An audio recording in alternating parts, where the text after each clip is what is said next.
Welcome back to day 3 of this 2016 Tokyo Judo Grand Slam, and to this last day of competition, this wonderful tournament. Japan's bustling capital city with its mix of both modern and traditional architecture plays host once again to this Judo Grand Slam. The last tournament of 2016 has not disappointed with brilliant judo and non-stop action throughout the 3 days.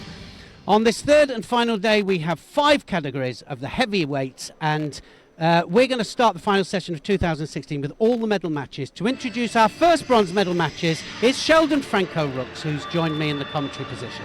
A very good afternoon, Neil, and a very good afternoon to everyone at home. The first of the bronze medal matches in the under 90 kilo category features Kugimaru Teiichi of Japan. He's up against his teammate Nagasawa Kenta. It'll be Kugimaru in white and Nagasawa in blue. A very big welcome to everybody here. That even the people that don't know anything about judo will try, as we go through the proceedings, just to explain a little bit more about the rules and how to win, and some of the penalties that you can pick up as well, because they're quite prevalent as well. The Japanese have such depth in their country, and it's really showing here because they have a massive amount of gold medals. They have 7 gold medals. Remember, we only have 14 possible gold medals to win, and 7 in the ladies and 7 in the men. But here we are, Kugimaru of Japan, who has no world ranking because he is one of the squad people of the national team able to compete here, because they're able to put 4 people in every weight category, Sheldon, which is a massive advantage, obviously, a home advantage you could say, for hosting this event. The last time that these two went head-to-head was at the Kodokan Cup in Chiba last month. We went head-to-head in the final there, and it was Nagasawa who came out the winner. It's Nagasawa that has the higher world ranking. He's ranked 47. He's the only one with the world ranking, actually. Kugimaru hasn't got a world ranking. And the big advantage, like I say, they can put 4 in every weight category, Japan. So they've got a higher percentage of chances, of course, to get medals here. But even so, you've still got to beat the world's best. So they're out there and they're able to compete against some of the best foreigners in the world. And we've seen already 2 Olympic champions going out in the early rounds in this tournament. Kugimaru just picked up a penalty for an overly defensive posture. The referee, Vladimir Vostrikov of Russia, he's retiring after this. Only last Shido that he's going to give out. Yeah, we can hope, can't we? Suspect that if there's someone who's wise to that, they may have a word with us. I hope that's the last one you're going to give. Well, there's 2 different parts to the judo. There's the throwing part and then the groundwork part, and it is 50-50. We like to think of it as 50-50 anyway, in is that you can throw your opponent flat on their back to score an ippon. You can arm lock or strangle for a submission, or hold them down on their back for 20 seconds. And, well, it always starts standing and it goes down to the ground. So the faster you are transitioning down into groundwork, the better. Might want to mention a little bit about the left and right as well, because I think there's going to be a problem here. Yeah, if you've got a left and right stance, then you have a difficulty grabbing the sleeve and taking lapel and sleeve together.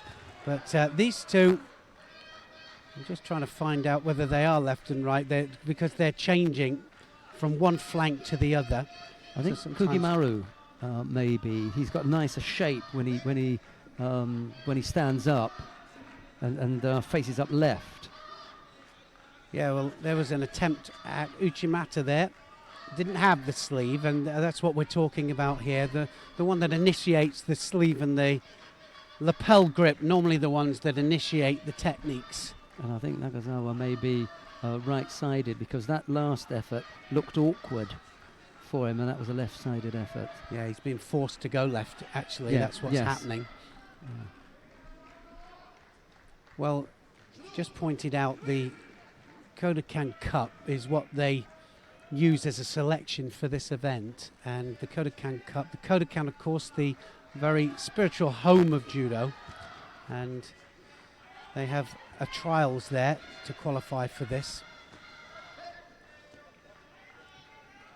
Such depth, about 3 million people practicing judo in Japan, so they've got a lot to choose from. It was Kugimaru's turn to look a little bit awkward when he was forced to attack right-sided there, so I don't really think that he's more comfortable on the left side. That's not to say that he's not going to attempt right-sided techniques. There was a little stab there at Sutemi, was there, but really didn't develop. Yeah, any kind of sacrifice technique's got to be a little bit careful. He's got to break balance when he does that, Kugimaru. So he won't be able to drop on his back anymore. If he does, I think he'll get penalised. He's already got 2 Shidos there. The little yellow flags that you can see on the board there just show us that they are penalties. 4 of those, and it's disqualification. They've got to stay within that yellow area as well. I know Nagasawa's got the higher, rating, and he's just got the edge in this one, having only picked up 1 penalty, but there's just something a little bit more attractive about Kugimaru. I don't know, maybe it's just because he's left-hander. They always look better. It could be, yeah, I think both of them standing toe-to-toe, so a little bit like 2 boxers just standing toe-to-toe and battling it out. It's almost like Randa, it's almost like sparring, this is. Hasn't the kind of urgency, it's not got the competition urgency that we're used to. This will be a big win for either one of these. It'll be the biggest win that they've ever had anyway at a major competition. Grand Slam here in Tokyo, one of the toughest ones outside of the Olympic Games and the World Championships. So another penalty going to be given here. Which way is he going to give it? Well, both of them are going to go. Yeah, third one goes up to Kugimaru, and so he now is in danger of being disqualified. Into the last 50 seconds. Nagasawa needs to pile on the pressure. I would if I was him. It's a shame because the scoreboard really doesn't reflect. That suggests that it's been an unattractive contest, but it really hasn't. It's just been tricky. It's been difficult because the gripping has been quite technical, closing each other down. Well, we didn't see as many ippons in the early stages of today as we did do in the previous 2 days, and that's for sure. Ippon is the main aim, of course. I meant to say tactical, not technical. I meant to say tactical. Yes. Yeah. So now Nagasawa needs to attack, can't afford another penalty. Needs to put it in. 7 seconds left. Oh, and he nearly made a mistake there, didn't he? Went in for a technique and almost got counted. Didn't need to, no. 4 or 5 seconds left to go. You're not going to get called that length of time. Well, Nagasawa does it again by the thinnest of margins. I said earlier on that he defeated his teammate a month or so ago at the Kodokan Cup. Here he does it at the Tokyo Grand Slam. Last time it was in the final. He took the gold medal. Here it was for the bronze medal. So bronze medal, 3rd place finish for Nagasawa. Kugimaru has to settle for 5th. Yeah, well, quite often these domestic matches, especially when they've got a lot of depth, is to sort out who's going to get selection for events internationally. Don't forget that these, although this is a Grand Slam, don't very often, especially because of the level of judo in Japan, they don't very often get chances to go abroad. Certainly not for a World Championships or an Olympic Games. Well, you've got a couple of highlights from this. That's as close as he came to scoring. A little Uchimata Makikomi there, wasn't it?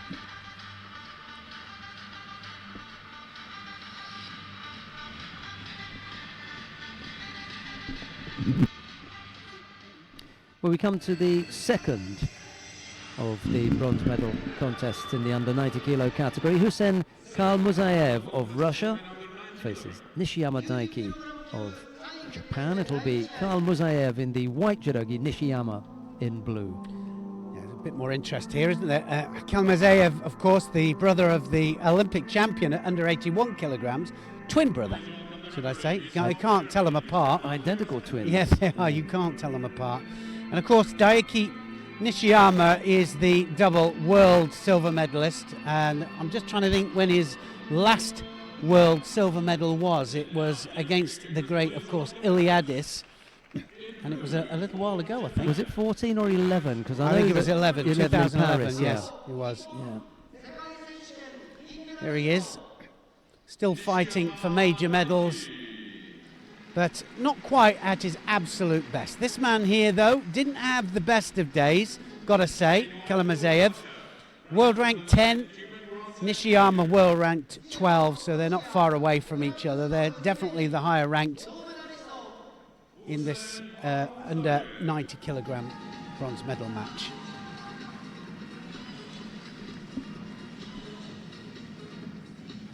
Sometimes the hardest medal to compete for, because you're not in the final. It's not quite what you expected, especially at this kind of level, and so you've got to come out here, dig in, and try and win the bronze medal. I was going to explain how you get to this point, and I think it's quite a tricky thing, because one loses the semi-final to come down here. One has lost the quarter-final and then has to win a repechage contest to get here. So that Neil's point about, it's a hard thing to do is you've got a fighter coming off a loss, so he's got to pick himself up, and then you've got a fighter coming off an additional fight. Yeah, it's not always the easiest, is it? It really isn't. And the psychological bit as well. Nishiyama will have to be a little bit careful when he comes across for his ouchi. He's got an ouchi here, but if he goes in softly, then Kalmuzayev will pick him up. He's got a massive pickup from the front as well. He doesn't need the back. He can do it from the front. So immediately Nishiyama picks up a penalty. Well, I don't know quite what he got that for, actually.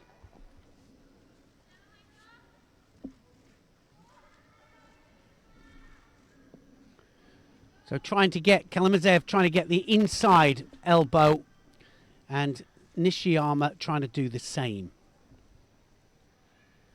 Yeah, the last loss to Iliadis was in 2011 in Paris, and he lost to him the year before that in Tokyo, right here. 10 and 11. Back-to-back losses. No, absolutely no shame in losing to that opponent. No, absolutely, that's for sure. Both good matches, massive, but like I say, just a little bit sharper, I think. Nishiyama just slowed down a little bit. Got a second penalty there. Kalmuzayev gets one. The Shidos, those little yellow things on your board there. Once they get three, then they're in danger of being disqualified, so it kind of changes the pattern of the contest. Uchimata, Kalmuzayev. Well, he wants to throw, doesn't he, Kalmuzayev? He really does. And we can see here quite clearly the problem with the right to left. You were talking about it earlier, and they're both of them. There's Nishiyama with the right hand back, and then, of course, Kalmuzayev with his left hand back. He's trying to break it up a little bit there, wasn't he? Yeah.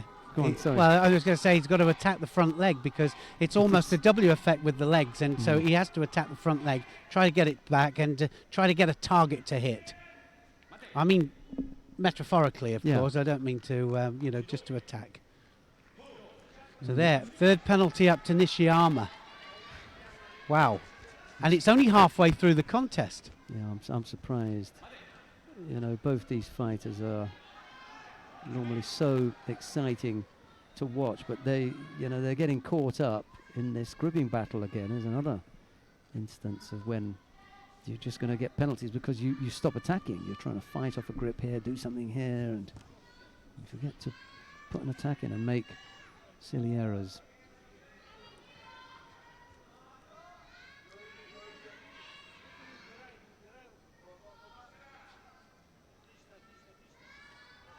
Yeah, it's got to do something now. Nishiyama has to do something. 2 minutes to go. There's the Ouchi. And we were talking about it over the last couple of days about how you really want to do what you can, used to be able to do, but the mind's willing, but the feet aren't. They just don't follow pattern. Used to be like lightning in for that Ouchi.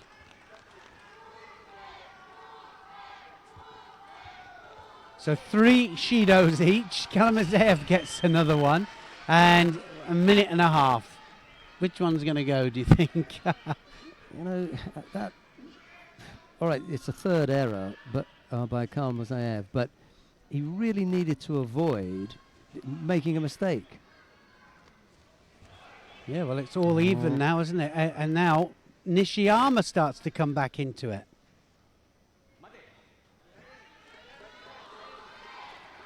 You must have a plan in your mind for when these situations come up.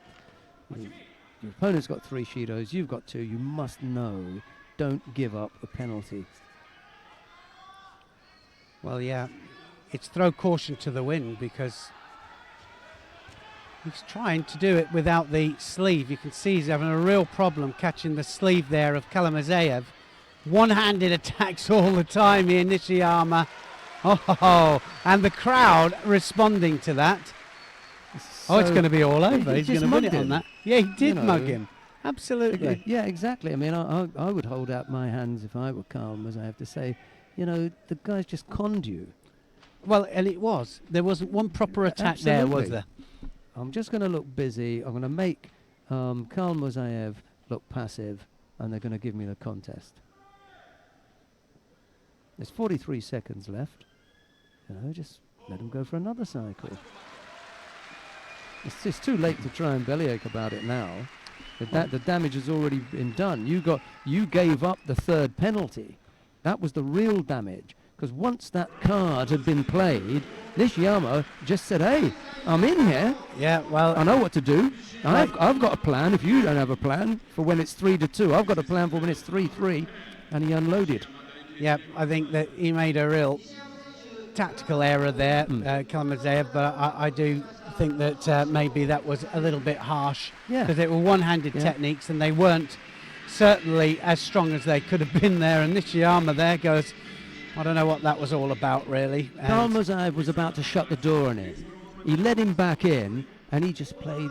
He played the one-handed technique. He did, yeah, he did, definitely. It's not the way we want to see contest one, that's for sure.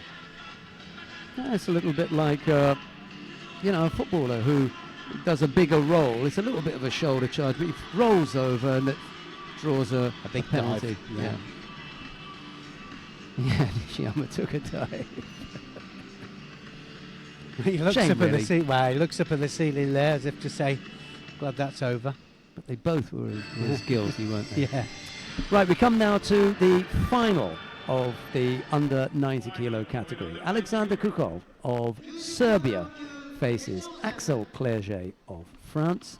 It'll be Kukov in the white judogi, Clerget in blue.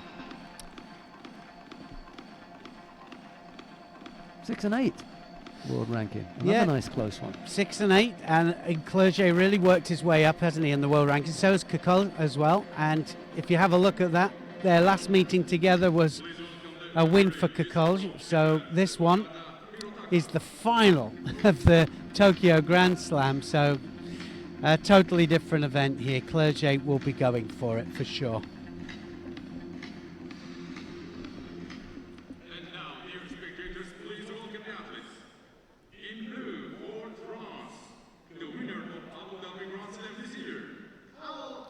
Well, we were having a look at the taping that Clerget had on his fingers earlier on because they caused him some problems, and we were wondering whether he would strip them off completely and retape them, but that looks like old tape on there.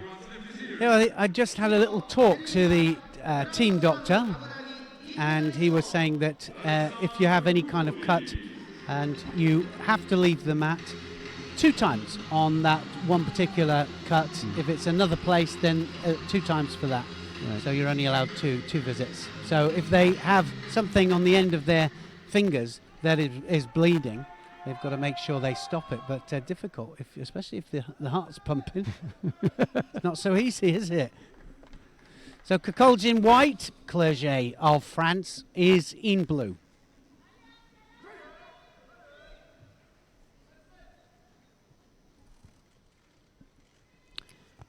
Kukol gave that start rather reminiscent of Anton Gesing. They used to do that. The reason they used to do the high hands was to let the sleeves just drop down a little bit, so you couldn't get hold of them. Doesn't work as much now because the gis are so yes, they're tighter. Heavy, they are.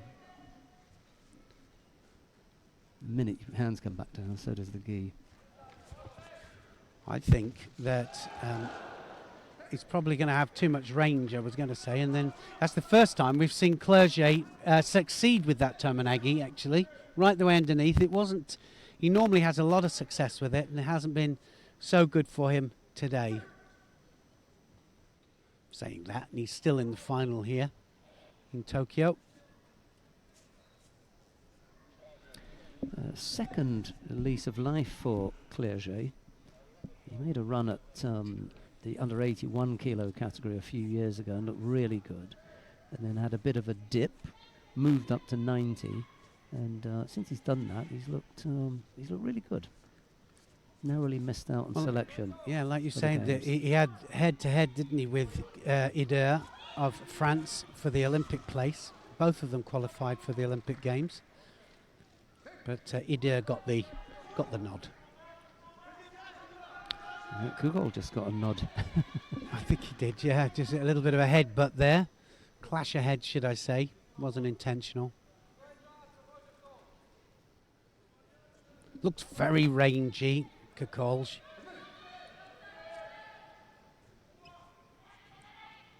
And he uses it as well to his advantage. Look at that. Catches the sleeve.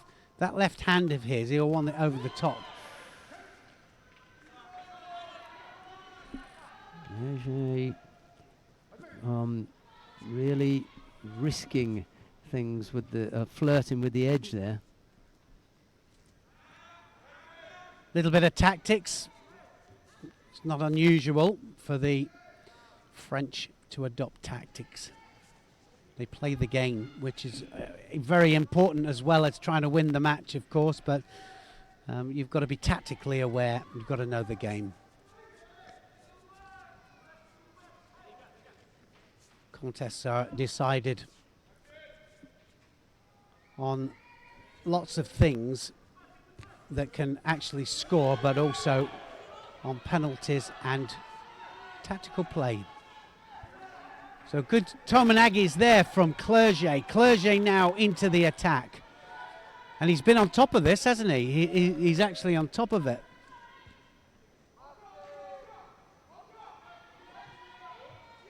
Tight there. No way in. No, the amount of energy as well expended when you go down and have those kind of groundwork situations is immense. Cacolge gets a Shido on the board. So Clerget just ahead. Now he's going to get second. Wow, that was quick as well, wasn't it? What was that for? That was another fringe sleeve infringement, wasn't it? Right at the end. I think his fingers were in the inside of the jacket.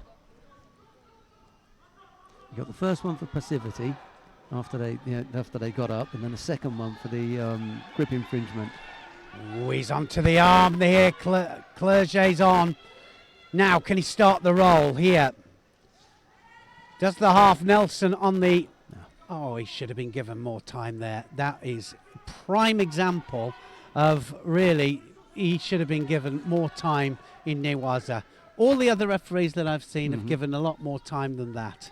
Well, I think you made a good point there. This is not one who is regularly on the international circuit. They would have left that, to continue. Well, I didn't even know what. Yeah, well, less said, I think. 2 penalties then picked up by Kugol. Clerget just missing out. on an opportunity, and that's a Oh, great look at that, score. Sawazari! Brilliant score there from Kokolj. Yoko Otoshi, and he could do nothing about it, Clerget. He's knows he's it. angry, yeah, he's really angry He got with trapped himself. and he couldn't get off it.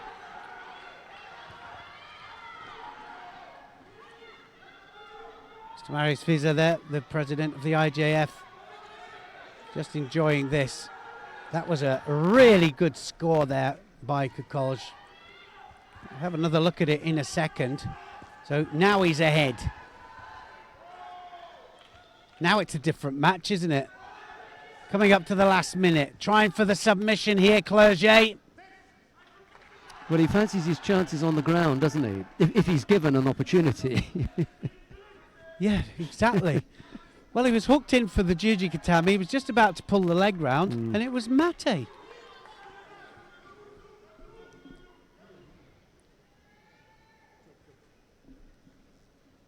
Look how he just drops underneath there. It's all one movement. Just rolls onto his back there. Wazari given. Anything that rolls onto the back is given the Wazari as opposed to the Ippon. The Ippon has to land on the points of the shoulders with force. Yoko Otoshi, beautifully executed there by Kokolj.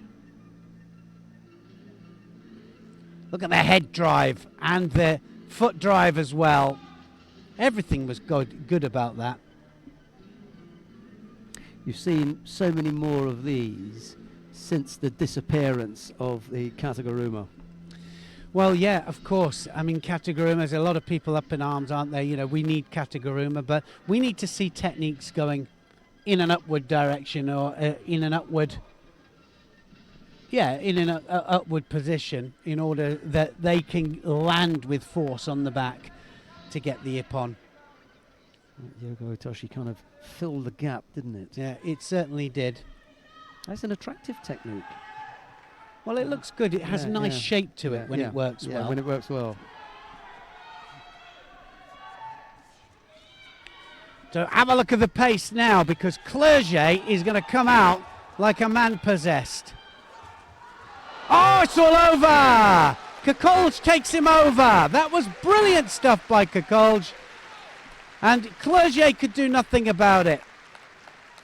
Very, very low Toshi, and he just rolls him over. So a Wazari and an Ippon. Credit to Clerget as well for going for it. He came out, opened himself up, gave it a go. Paid the price, however. Kokolj is a tough act. Well, that's brilliant performance from Kokolj, wasn't it? It really was. Clerget could do nothing about it.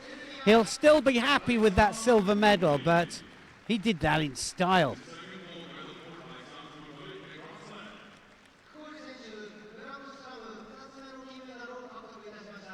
Well, there'll definitely be some highlights to see from this one. He caught his man twice, and on both occasions they were really nice, attractive looking throws. Good techniques from Kokolj. Here we go. Like you say, caught him twice. That Yoko Otoshi, are we going to see that? No, I think we're just going to see the leg across here. This is that left to right situation again. We saw a similar one yesterday as they were coming off the ground. In fact, on the first day it was. Clerget was the one that was attacking. Clerget then does a circular movement. Remember what we said about the Uchimata and the different ways to execute Uchimata. Look at the circular movement there, and he hooks onto the inside of the leg there, and it was circular to take Clerget over onto his back. That was a really good performance from this man here. Well, we come now to the first of the bronze medal contests in the under 78 kilo category. Klara Apoteka of Slovenia faces Umeki Mami of Japan. It'll be Apoteka in the white judogi, Umeki in blue.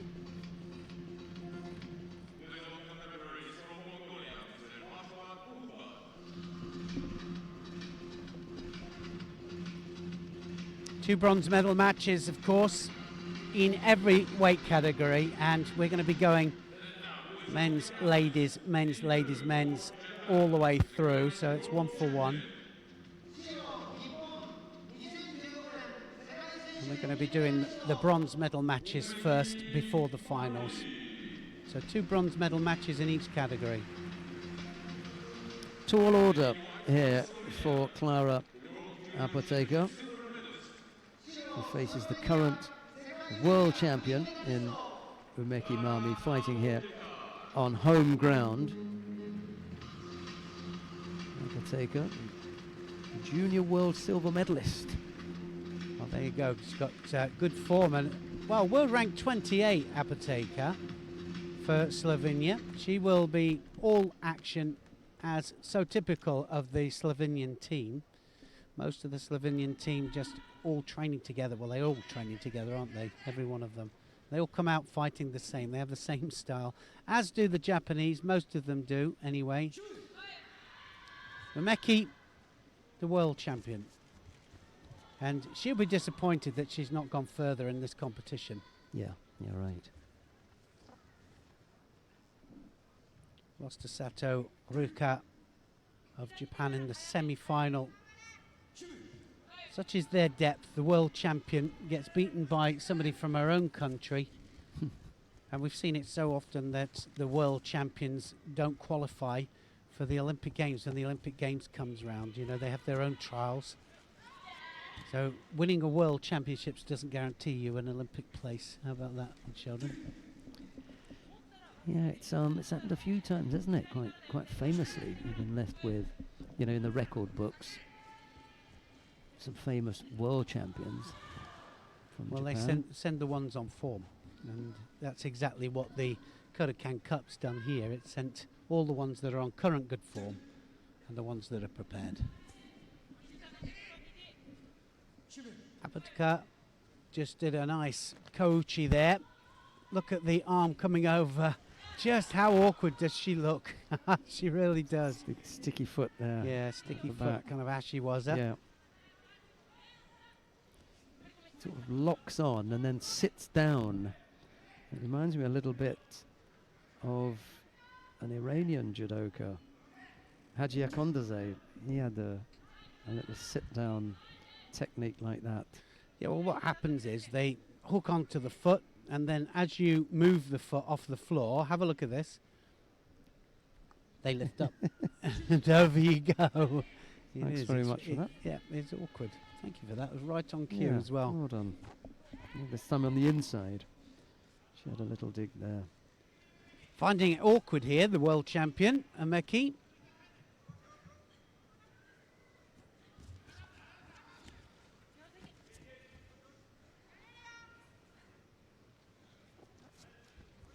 So trying to dig in for the Sangaku Jimmy, which is triangular strangle with the legs. Don't think it's going to happen somehow.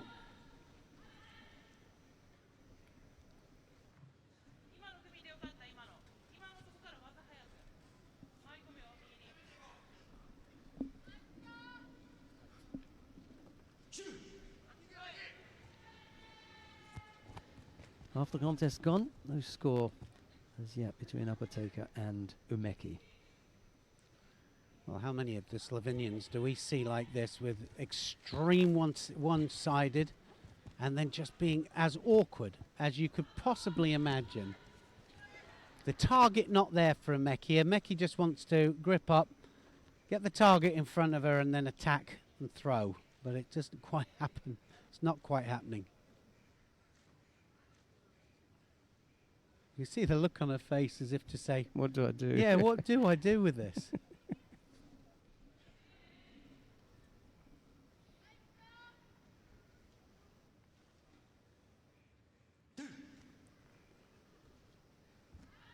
One minute 22 left and still no score on the board.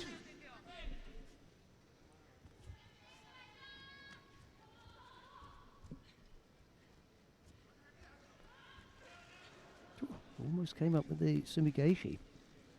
Yeah, she attacked to the front first and then took her in the opposite direction.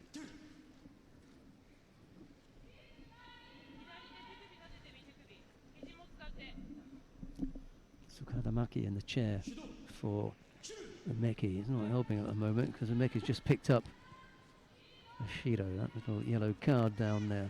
There goes Apotheker again. This time Umeki saw that one coming. Yeah, she's just really getting a little bit desperate there, and I'm just about to say she can't afford to drop on her back like that very often, but she receives a Shido as well, so it's all even. Now watch this, looking for the Sumigaeshi, but it's not happening. She's going to get held down here if she's not careful. Well, her defence looked pretty good earlier on.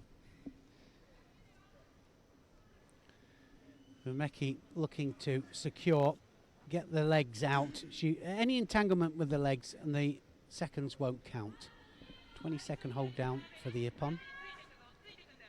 24 seconds left to go in the contest.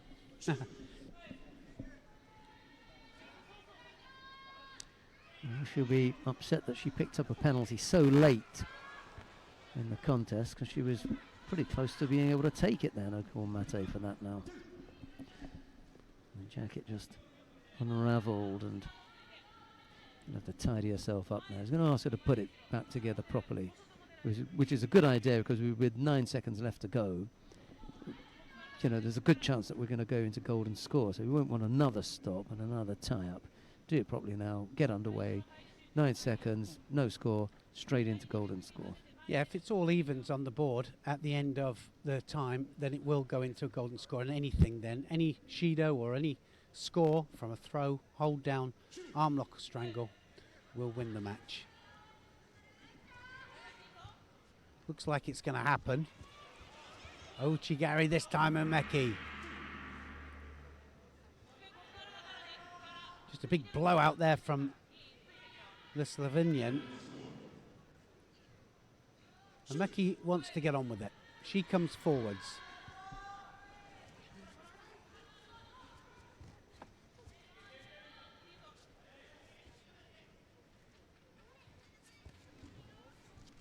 Well, it's Umeki that keeps trying to take her down to ground. She needs to be faster into the arm, tie the arm off, and then, once she's tied that arm off, she can try and take that leg out.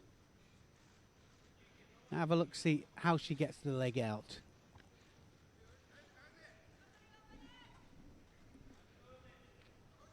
Nine times out of 10, we see the Japanese ladies taking that leg out. So have a look, see if it slips out. She'll put pressure onto the arm. But, oh, look at that. Udigatami is going on. Now she comes up to take that leg out. Apotheker just holding off. Look at that arm, it's straight. The difficulty for Umeki there was that she wanted to try to keep control of a possible Nevaza situation and wasn't able to give full concentration on the Udigatami opportunity, and she ended up missing out on both. Well, the seconds are ticking up now, seconds and the minutes.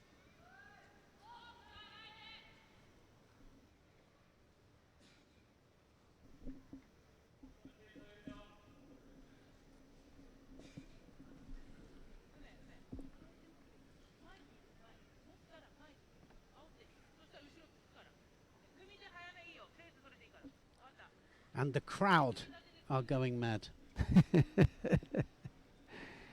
Actually, that's just high concentration there in the crowd. It's a very, very well educated crowd here to judo. They know their judo, they really do. Umeki then, did she just turn that on the Slovenian? She is trying to get just her opponent either just onto her side. Top half has got to make contact.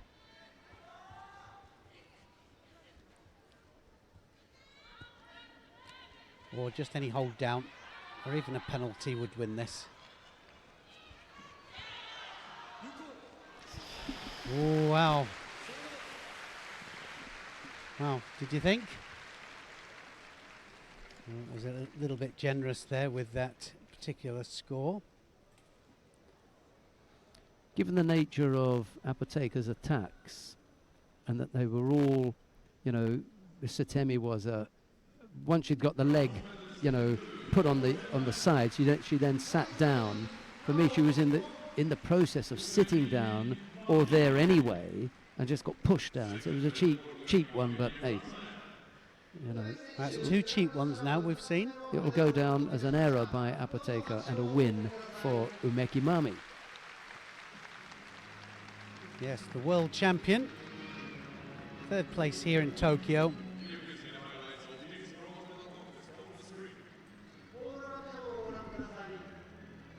So this is what scored. Well, yeah, just directed her down onto her side, I guess. It was a bit scrappy, more than a bit scrappy. It wasn't the nicest thing we've ever seen. On reflection, because of where she ends up, it's not just a simple push down, is it? She actually takes her from one point to another, and it's that point that's worth the score. Yeah. That's you know, I'm stretching it a bit, but that's the explanation. Had she just pushed her down where she sat down, that would be one thing, but she actually pulled her to another point. Okay, we'll give you that one. Coming up next, the second of the bronze medal contests in the under 78 kilo category. Anna Maria Wagner of Germany faces Takayama Rika of Japan. It's Wagner in the white judogi, Takayama in blue. Just 20 years of age, Wagner of Germany. One of the new batch of German fighters out there. 2 Anna Marias on the mat. Yes, it's her last competition, international competition. Anna Maria Friedrich, the referee in the middle, and Anna Maria Wagner of Germany. Okay, let's see what Takayama Rika has got to offer up. Well, we're just looking out to the side of the commentary position just to watch them walk in, or in certainly Takayama's case, run in. Seems very keen to get out there, Sheldon. Yeah, she's up to the tatami already.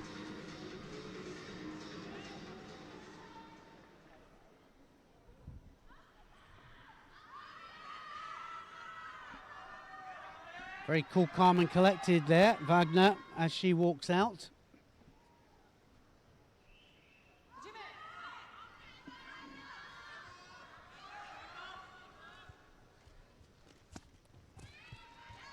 Right hand there of Wagner coming over.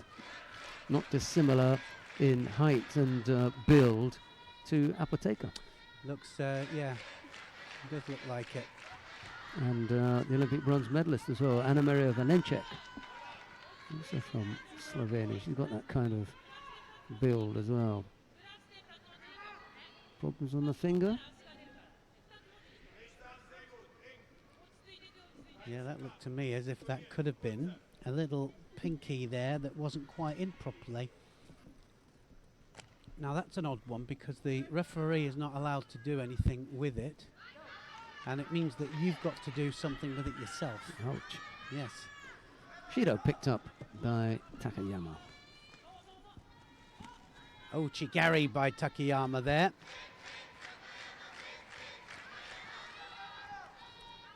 So the extreme right-handed stance of Wagner, and Takayama just stiff-arming it just a little bit.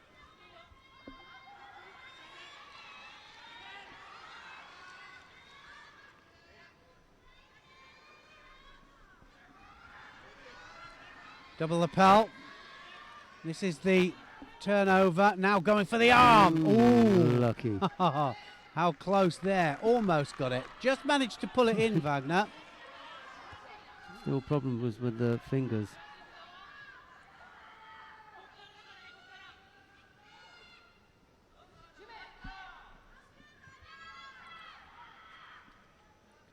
Well, looking to get away with that, Wagner. Takayama now still losing on that Shido that she has. Oh, lovely Uchimata effort yeah, there. it was really. Wagner. She got the lift there, didn't she? And you always talk about that support leg, and the only thing was the distance. It had the right, it was in the right area, but just that little bit too far away, and she ended up lifting her just with her leg. She needed to be underneath Yeah, it, that's yeah. for sure. Still struggling with the fingers.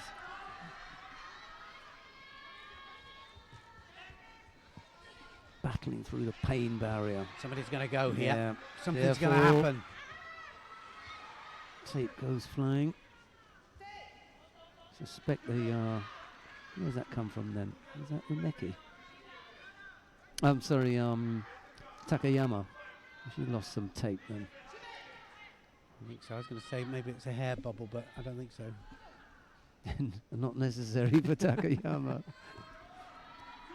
Big arm over the back again. Wagner now.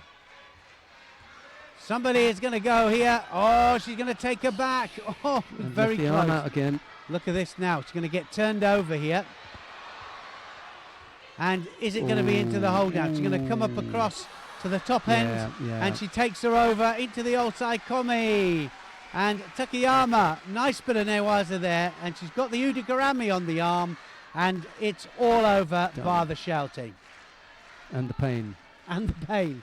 And the pain there was too much for Wagner. Wagner had to submit, and she loses the match. Another medal for Japan.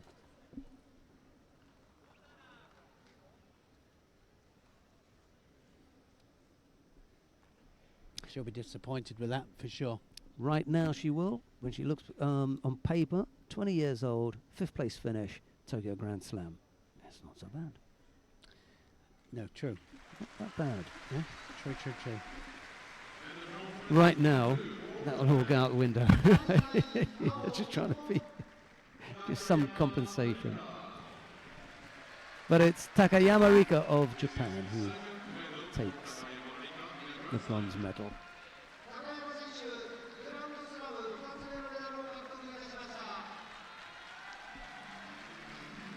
A chance for Anna Maria Wagner to get some rest for those fingers, maybe a week or so off before she fights at the European Club Cup. Well, that all happens as well, doesn't it, before Christmas? Yeah, once the arm goes behind her, that's it. Udigarami on the arm, just uses it as a lever. She levers her over. Wagner couldn't do anything about it, and in the end, she had to submit. So a lot of people looking will go, how did she submit? Two different ways. Well, legs. Yeah, well, the left hand was on the other side. Yeah. The right hand was underneath. That was completely gone. You could see from the other side. You can't see it in that shot. Right, coming up next, the final of the under 78 kilo category. Park Yoo-jin of the Republic of Korea faces Sato Ruika of Japan. It's Park in the white judogi, Sato in blue. 23 and 24 years of age, respectively. And 30 world ranked and 23 world ranked there. Sato is the higher world ranked of the two. First time they've gone head to head. Yeah, first time they've ever fought each other, and we're having a lot of those. It got to a ridiculous stage before the Olympic Games where everybody was fighting everybody almost virtually every week. I think Harrison and Aguiar have got that record for the number of times they've fought, not just because the international head-to-heads in the IGF events, but also in the Continental Union I think events. it was about 15, 14 or something, wasn't it? Yeah, ridiculous. There's a look at Park Yoo-jin. First time in the final of an IGF Grand Slam for the Korean. Yeah, this is going to be a one-off for either one of them.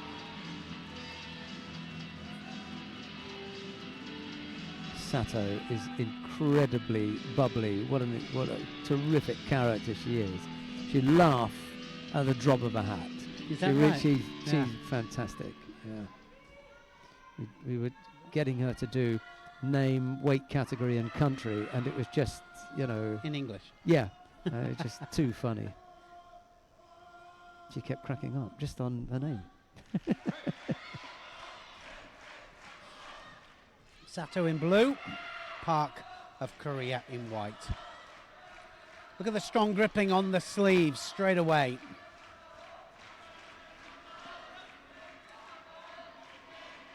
This is negative now. Look at how she's got that sleeve down, got it pinned. You've got to bring it back up to at least shoulder height. It's almost after the mate. I don't see why, because she's got the sleeve dominated.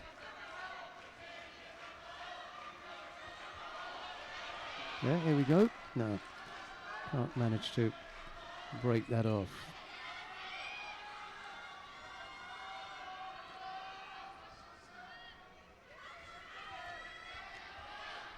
Well, they've got to attack both of them, Park and Sato.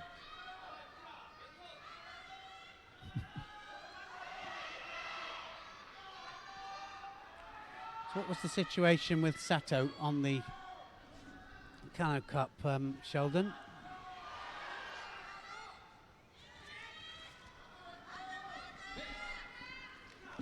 Sato won that over Yoshimura in the final.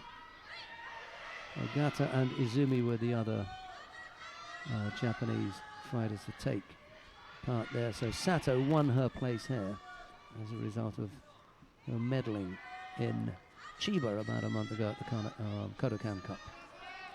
Yeah, well, I was going to say just winning this, but no score still.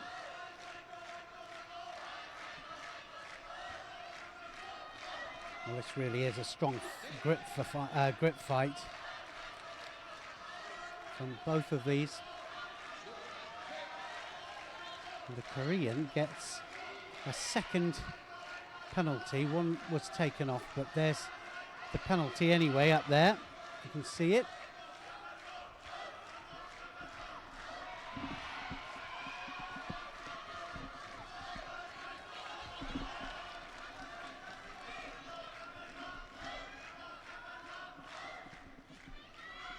Straight into the attack now, Sato on the ground. 1 minute 44. Going for the double lapel. Watch this now. She'll take her over onto her back. Then she'll come up. She'll tie the top half up first. And then when she does that, she'll take that leg out. Now they're giving them time. That's coming out, that foot. Watch the foot come out. Oh, my goodness. Park just manages to turn. And Park, she will be so happy that she avoided that.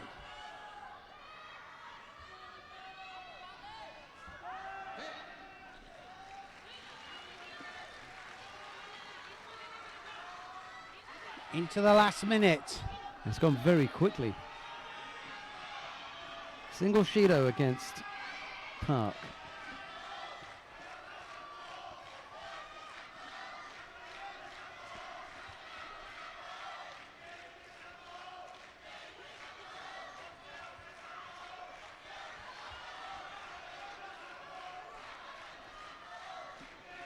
Very close in there with that Osoto. Sato doesn't need to do anything silly now. 24 seconds left. This for gold and silver. Just a little tap there with the Koshigari sent Park turning away and onto her front.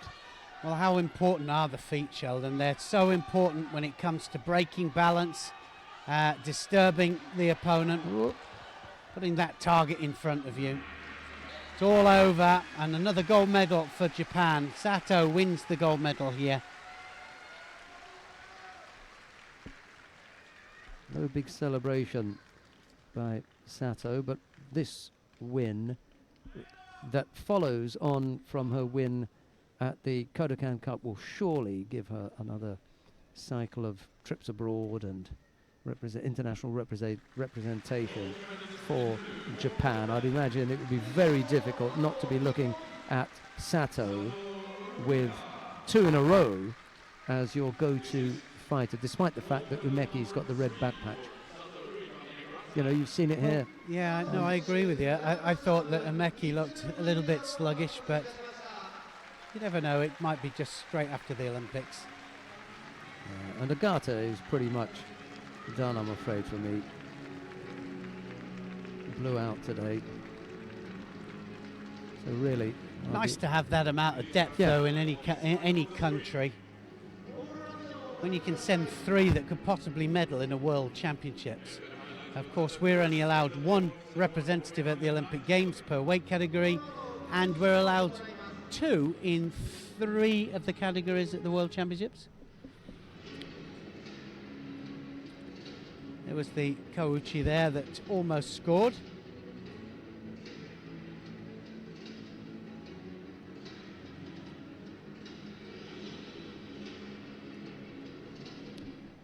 Right, we've got an awarding ceremony to come now.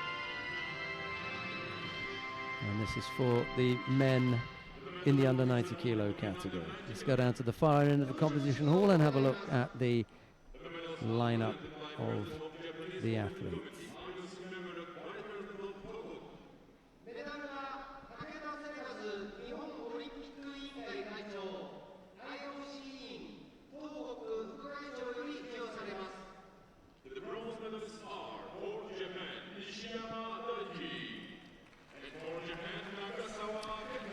Bronze medals go to Nishiyama Daiki of Japan and to Nagasawa Kenta, also of Japan.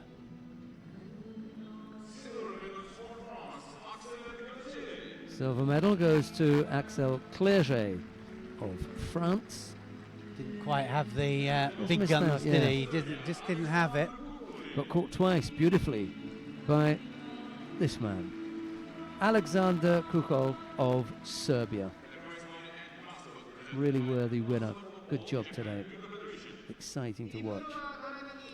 Yeah, Clerget actually fully committed in for the technique there. He was going for it, Clerget. And then it was just a left-handed Tayatoshi, I suppose you could call it there, that just spun him over onto his back.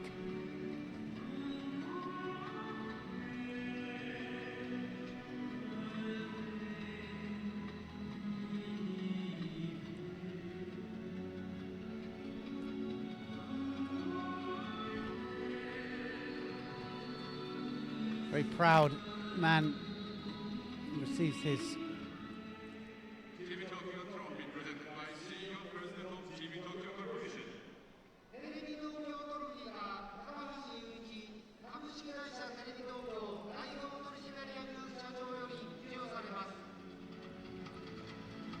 well, such wide range of techniques, this man. Incredible range as well of movement. And now the national anthem of Serbia.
Two Japanese fighters in the bronze medal positions, Nagasawa and Nishiyama, both from Japan, and the silver medal goes to Clerget of France. Kukol of Serbia wins their first gold medal here and their first medal actually.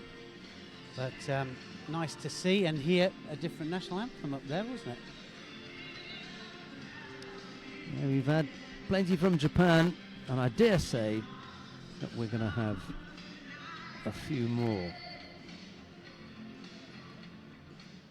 Definitely in the plus category, both men and women.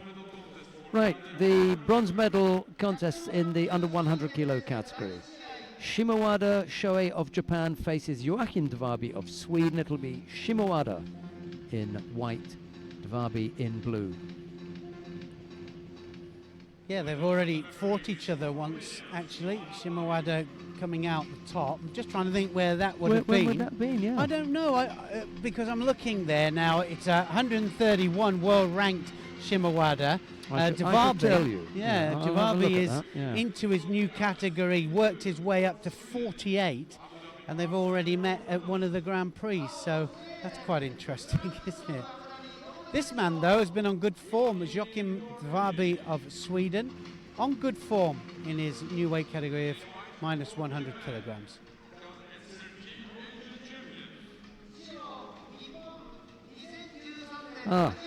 Shimowada also moved up. There you go. That's why then. That's why. So that would have carried forward. Yeah, Shimowada had fought at under 90 kilos. He's also moved up, and they fought at the Tokyo Grand Slam here in 2012 when Shimowada put out Dvabi in the quarterfinal. Yeah, well, I think this will be a little bit different. I think you'll find Dvabi a little bit different as well. Yeah, he seems to be really comfortable with the weight now.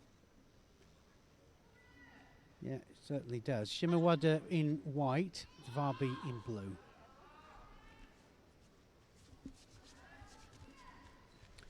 Standing Seanagis from Dvabi of Sweden. Nothing drop.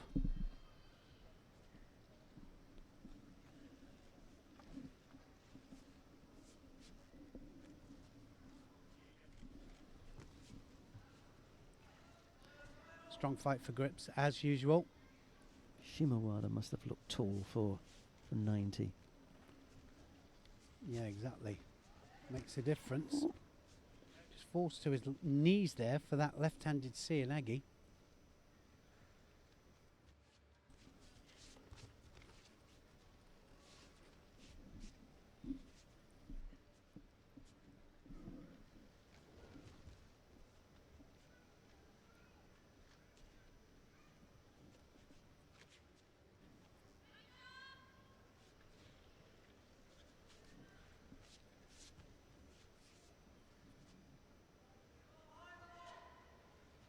So now on the sleeve and trying to pin the sleeve down. Got to be careful that he doesn't pin it too much to get the penalty for defensive grip fighting. So he needs to really pin it down and then open up with the techniques. It's edge play here, and he's going to get a Shido. He knew it, actually. Did you see his face there? Yeah. He knew that he'd walked out of that area. Got to stay within that yellow area. Tactical error, and no need to do it, really.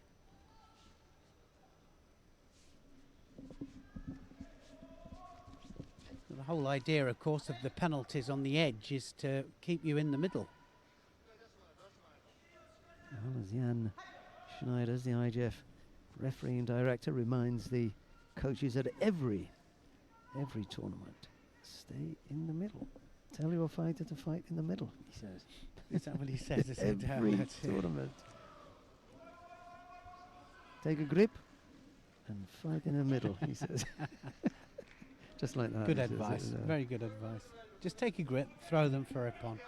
And there's, well, it was a brief look, wasn't it? Brief look at world and Olympic champion there. Former world and Olympic champion, Suzuki of Japan, now in the coaching chair. Nice to have him on your side, though, wouldn't it? Just about to do some filming with here, Mr. Suzuki. Fighting Films are going to do some filming of him and some of his favourite techniques. So that's going to be some good stuff coming out. Just about to do it tomorrow, I think it is. I feel for the Uki. Well, yeah. Whoever it is. He's got two. Oh. Get rid of one and then onto a new one. So Shimiwada just ahead here, and there's hardly anything in it here. Dvabi taking the fight to the Japanese. Did Dvabi come up with a shock score earlier on today after we kind of thought, well, he's done and dusted, and did he not come up with a bit of a shock score? Yeah, I think he did. I'm just One trying of to the think. contests he was trailing. That was close. That kind of Oguruma there. Went in for the Osoda Gari, Shimawada. Drove it across there for the Oguruma. Action reaction is what it's all about in our sport. It's Wolf Aaron, remember? He caught him, didn't he? Ended up arm locking him. That's right. That was the surprise. He just In the flicked quarterfinal, into the yeah, arm lock, didn't yeah. he? And took him out. So this will be a really good medal for him to win, Dvabi. Danny Hicks was asking about highlights from today. I think that may have been a highlight. Putting out So, yeah. Wolf. Well, whether it's on the ground or not. Now, Yeah. going to click onto this now. Dvabi in the same position now. So if I was Shimawada, I would make sure that I was deeper into that elbow before I fell down onto my back.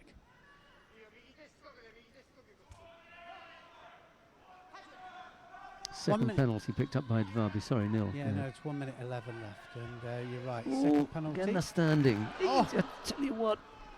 That was very close, wasn't it? Cianagi just snakes the right leg round. And almost caught him. Yeah, just drives it across. But you know what put him off balance? That having to defend from that standing position. You know, if he dropped, for example, he just put his hands on top and he covered that. So Dvabi really caught him there, or made him defend. Needs to stand up, Dvabi. He's 2 Shidos down. Yeah. And Shimawada now just going to take that leg out. It might be in trouble here. And he is. Look at that. Osai Komi. Dvabi being held down. Oh, he's out.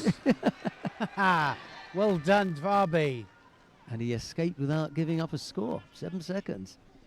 Strong, man. Yeah, That it is needed a to be strong 10 man. seconds, didn't it? 10 seconds for a Yuko, 15 for a Wazari, 20 for a Nippon. Single score would win it here.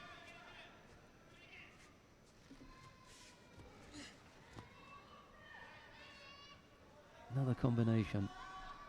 Well, sometimes we've seen it, haven't we, that they get to this stage Yeah, and you think, that's all it, right, yeah. I've got it now, go into defensive mode, and then they get caught. Didn't happen here, though. Shimawada gets another medal for Japan. Well, I've got a little book here where I keep marking out the medals for each of the countries here, and I haven't got enough room for the Japanese medals. Yeah, that looks pretty full up. It is, yeah. This has been a very successful competition for the Japanese. Now, we know that they're going to be strong at home because they put 4 in each weight, but there are times when we come here and we see a stronger representation. We haven't got, you know, the depth from some of the other countries that are visiting, and some of the quality. And as a result of that, you're going to get a few weight categories in which they take, you know, 2 or 3, and in one case 4 medals. Yeah, which is just showing incredible depth, and the incredible depth that they have in every weight category. This was the snaking kind of Osoto Oguruma there from Shimawada, and then in the end he follows it down onto the ground, controls the head. Look at his arms, the way they just cross over there at the back. Just secures the head and holds him for the 20 seconds.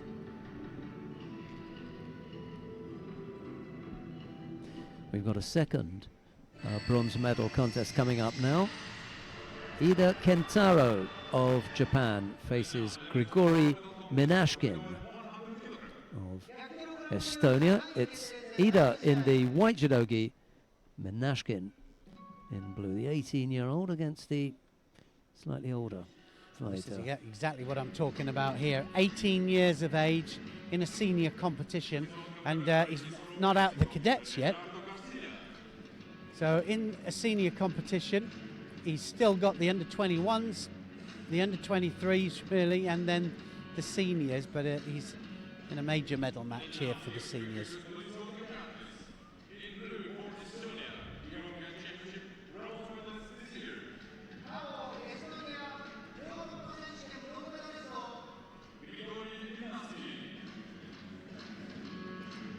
This man there, well, I was going to say 25 years of age, Minashkin. Yep. We know that, don't we? Yes, we had a look at that earlier on. He did.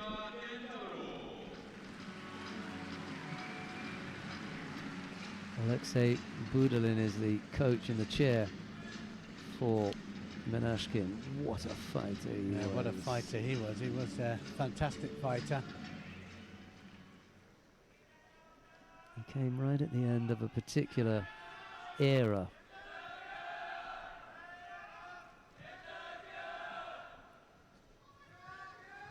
Last of what we would really look at as Eastern Bloc fighters, had that kind of style. He's brilliant. Different styles, isn't it? Yeah. Look at the different styles here. Very upright Japanese. Saying that, head went straight down, didn't it? Aida and Minashkin there just wants to get onto the sleeves either way.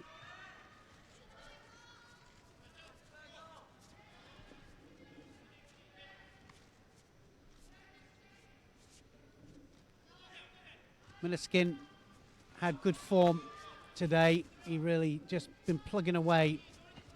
Hasn't looked particularly spectacular, but he really is just doing enough to win. Going to be a penalty for both of them, I think, now.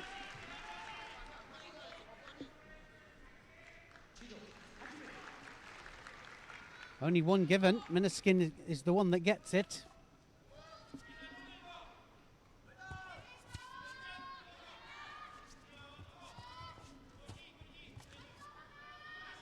Well, now he's the one that's going to have to initiate.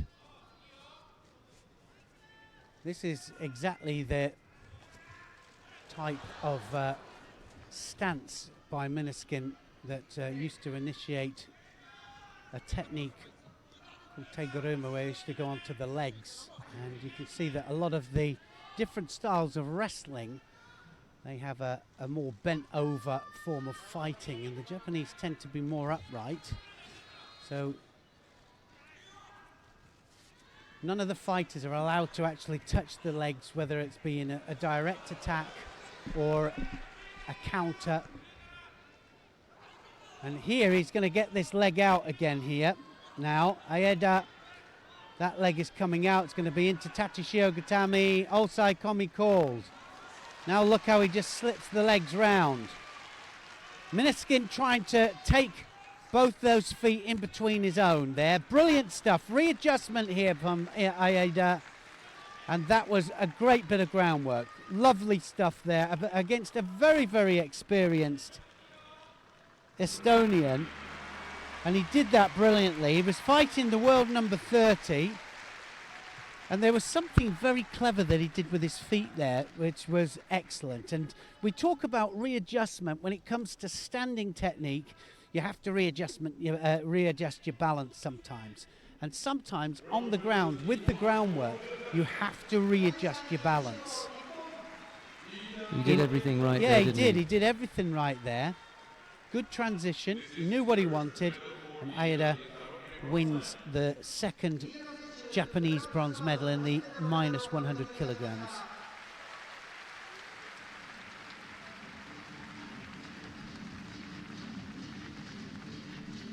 Take a look at some of the highlights from that contest. Well, I think this is the turnover that led to it. So just got to tip the balance, and that's what he does. Have a look at the arms there, underneath the armpits, around the back. He's got hold of the belt there, and he knows that he's got to get that leg out. So he takes the leg out. If the legs are entangled, then the seconds won't be counted. So he uses the feet on the insides of the legs there, just to make sure that he has them under control, and then he takes the legs out to the side and the hold down is on. Brilliant stuff, really was. Worked that well.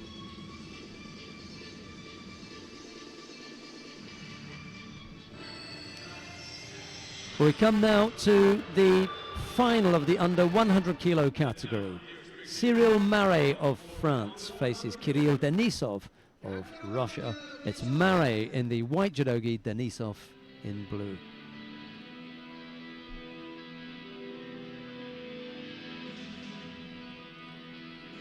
Marais is one of the best light heavyweights for sure in the world. World ranked number 3, 29 years of age. He's two-time a winner of the Paris Grand Slam, which is one of the most difficult tournaments to win. But remember, that was on home ground. Here he is now with a chance of taking the biggest one in Japan. Can he do it? Hasn't won a major world title yet, but I still think he has time. This man here has gone up a weight category. He's gone from 90 kilograms up to minus 100 kilograms. He was a two-time world medalist at under 90 kilograms, and now, in a new weight, and established himself already. Winner in China just a couple of weeks ago. Can he win here in Japan? Actually, that'd be an amazing couple of weeks for him, won't it, if he does it? Was it you that was telling me, Sheldon, that he has contested every World Championships that he's been in, which is something like 4 or 5 World Championships? He's contested a medal in every one of the World Championships. Denisov. It wasn't me, but I believe it. Yeah. Because he's got that kind of air about him. I'm just going to look that up just to... Yeah, I'm almost sure it's either four medals or 3 medals that he's got at world level. And I was just looking up Marais as well. 3 times Paris Grand Slam gold medal winner. Oh, he is 3 times, yeah. is it? Is it 3 times? I thought it was 2. Look then, it's 3.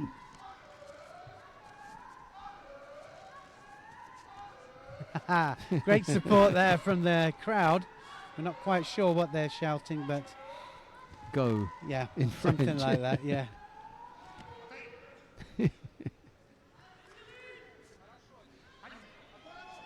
Five-minute contest for the men. 4 for the ladies. 6. Well, 4. Sorry, 4 times he's medalled, and 6 times he's contested.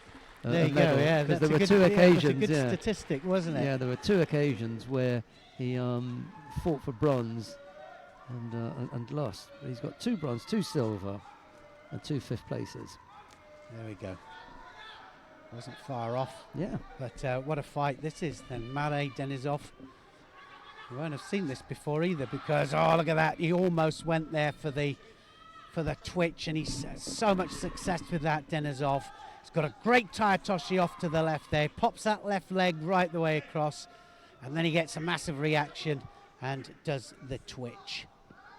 Jean-Luc Rouget there watching with great interest. He was a world champion at under 93 kilograms when it was under 93 kilograms, and that was way back in 1975.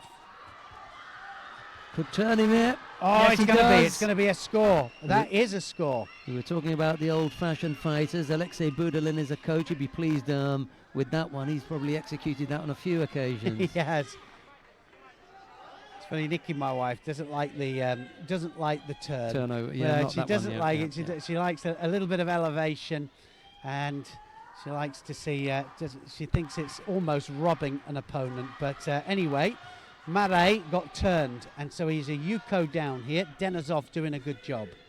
The other name that came to mind when I was reminded about Budalin was Gennady Bilodid. These 2 around at the same kind of time. Same kind of techniques as well. Yeah, exactly. Well, Mare this time trying the Uchimata, and of course the problem is they're both opposites these here, and you can see there what the French coach is saying. But easier said, if he fully commits at the wrong time, Mare, Denisov is just going to move his leg out the way and go for the Sakeshi, which is the counter technique to it.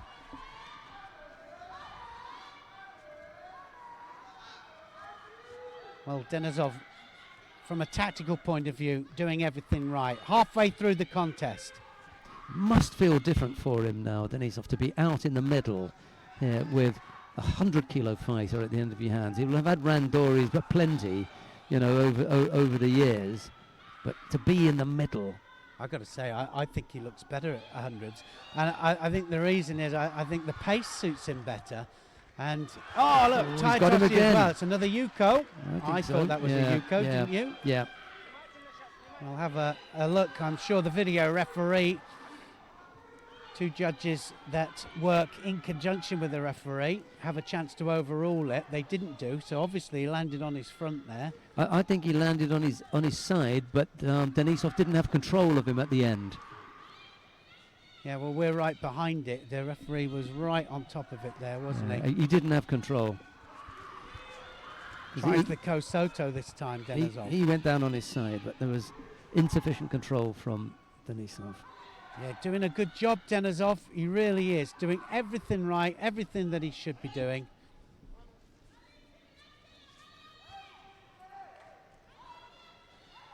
He did an interview not long ago for the After China. Very cheekily said, they will all be afraid of me now, he said, coming into their weight category. And he had a cheeky grin on his face, and he didn't really mean, well, he did mean it, but it was a cheeky grin. And very amusing the way he said it, but I bet they are afraid of him now. So now it's Mare looking for the strangle. I don't think he's underneath the chin. Got to go underneath the chin. It was across the face there. 50 seconds left. It's into the last minute. Watch out for Mare. Mare will be coming forwards. He's bruised up there, isn't he? Well, he's been in the wars just that little bit. He'll wake up tomorrow a little bit sore, but I'm sure he'll be happy at the same time. Good Ashiwaza from Denisov. He won't be shaving tomorrow. No, that's for sure. You don't want to take that skin off. So every second counts now for Denisov. 32 seconds left. Well, the French not looking so happy at the moment. Mare coming forwards. Ooh, there's the twitch. Yeah. That little twitch just gets a reaction. He fakes to go to the front, then goes to the back, Denisov. Scored a huge ippon with it earlier in the day. And look at that, Mare trying to close the gap. 9 seconds left. Doing everything he can, isn't he? Just trying to get that back. I think you might be right as far as looking better with regard to the tempo of the contest. Yeah. It suits Denisov, this weight category. Yeah, I think he's going to be a major threat. I really do. Well, he already is, isn't he? Just won Japan. Yeah. So China and Japan on the bounce. Just warming up? Yeah, just warming up in the weight category. What do you think about that? Yeah, I want to see the interview now. Yeah, don't expect too much. I'm new. They're very afraid. Don't be afraid. Be very afraid.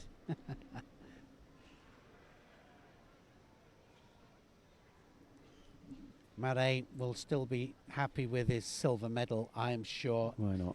Yeah, it's a massive tournament. It really is. It's the end of the year as well. They can go into Christmas time with...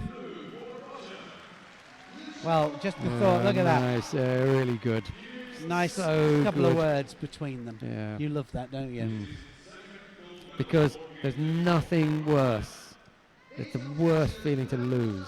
It's so hard to go up there and be magnanimous, you know.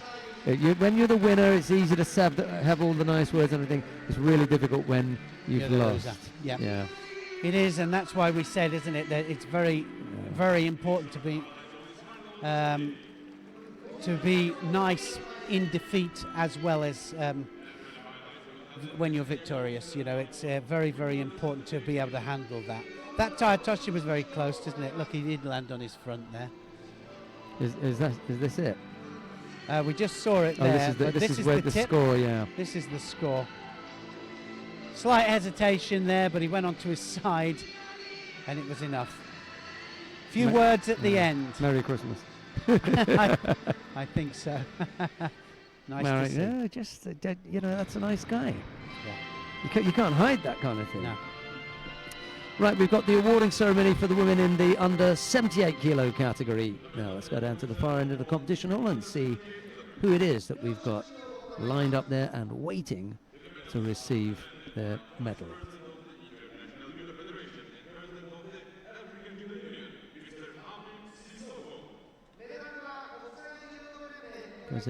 New president of the African Judo Union there, Habib Sissoko, a member of the IJF executive committee as well. Bronze medals go to Umeki Mami of Japan, to her teammate Takayama Rika. The silver medal goes to Park Yoo-jin of the Republic of Korea. And the gold medal goes to Sato Ruika of Japan.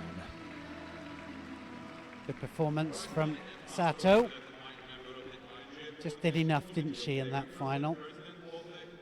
Tied up the arm, took the leg out, and almost held her, didn't she? Very, very close there with it.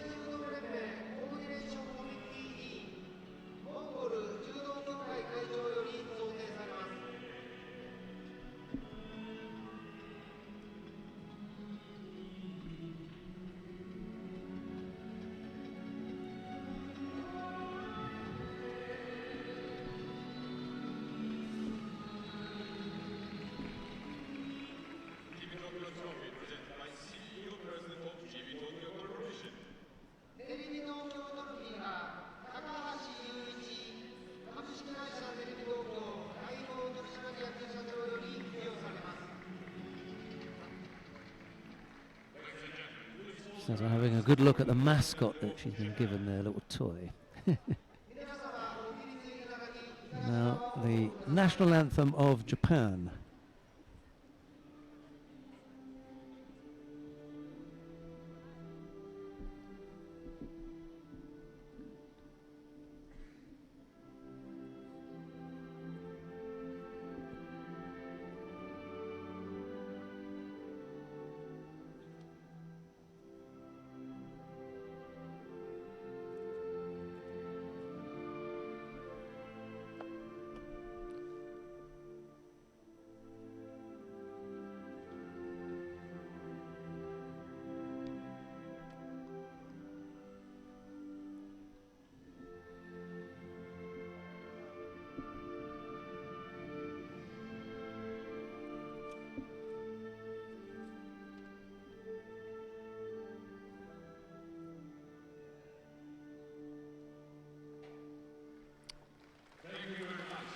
Good performance from Sato. So 3 Japanese on the rostrum. Sato Ryuka wins the gold medal. Park Yuk gets of Korea gets the silver, and Umeki and Takayama of Japan get the bronzes. And their best one wasn't even in it. That's right, taking a break. Right, we've got 2 more weight categories to bring you. The next weight category is the plus 78 kilo category. 2 bronze medals, and then the final and the first of the bronze medal match contest features Su Xin of China. She's up against Lee Eunju of the Republic of Korea. It's Su in the white judogi and Lee in blue. Here's Neil. You were quite impressed with Su Xin, weren't you, at the beginning? And be interested just to see how she handles this. She had to come through a repechage final match against Jablonskite of Lithuania. So Lee automatically drops down to the bronze medal fight, Lee Eun-ju, because she lost in the semi-final to Sonny Akira. Sonny is in the final there against Asahina Sera. All Japan final again in the plus 78 kilos category. China versus Korea for this first bronze medal match though, and then it'll be an all Japan, it'll be a Brazil-Japan for the other bronze medal.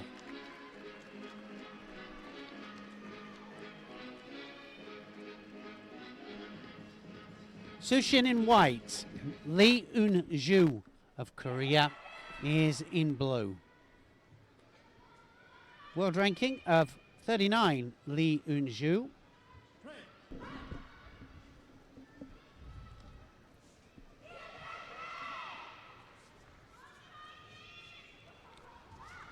Oh, straight away, look at that. Kosoto, and straight into the outside komi.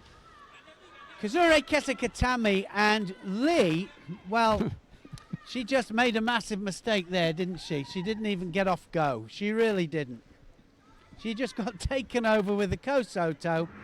It's all over because she just needed to hold her then for the 20 seconds to get the ippon. Half a minute it took. Yeah, against the world number 39 there. I was saying at the beginning that Su Shin quite impressed you at the beginning, didn't she? Yes, she did. And she doesn't spend a lot of time on the tatami. She finishes off things very quickly or gets done herself. Now, it was Yamabe who decided, hey, I know what you're like. I'm not sticking around. I'm throwing you quickly. Right. That's exactly what you said, wasn't it? So Su Shin, we're going to have a look back at exactly how she wins this bronze medal here.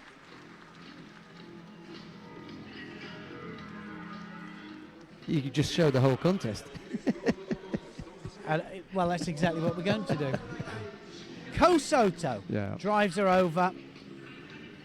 She gets a wazari for it. I thought it was a yuko, so she only needed to hold for 15 seconds. So it was Seanagi into Kosoto, gets the wazari, she rolls her onto her back, and then directly into the hold. Her transition in was superb. 8 seconds, her first contest. That was her first contest. Nice to see a new Chinese fighter actually at the heavyweight division. Not the biggest one we've seen, but certainly one of the most effective I've seen for a while. She lost with 8 seconds to Yamabe, and in 33 in that. So she wasn't on the mat for a minute. The second of the bronze medal contests. Rochelle Nunes of Brazil faces Yamabe Kanae of Japan. It's Nunes in the white judogi, Yamabe in blue. Well, Nunes has lost already to Yamabe. Yamabe world rank 6 and Nunes world rank 27. Now you might wonder why I keep going on and banging on all the time about the world rankings. They're trying to get the world rankings up.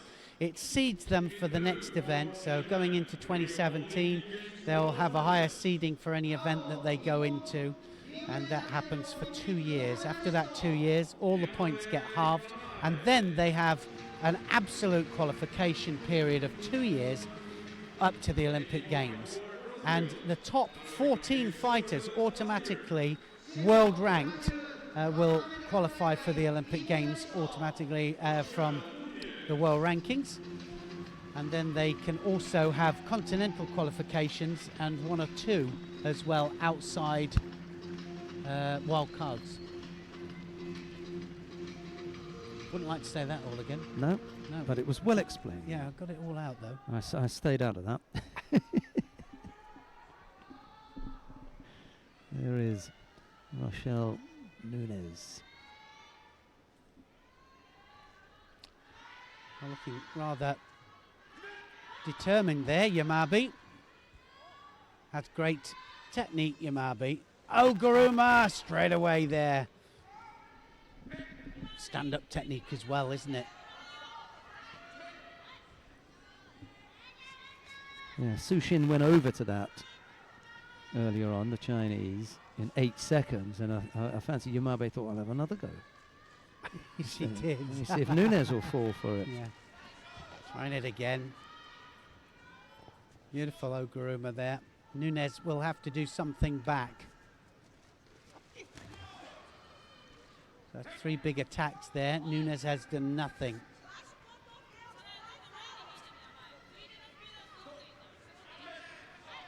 Gets a Shido now for doing nothing.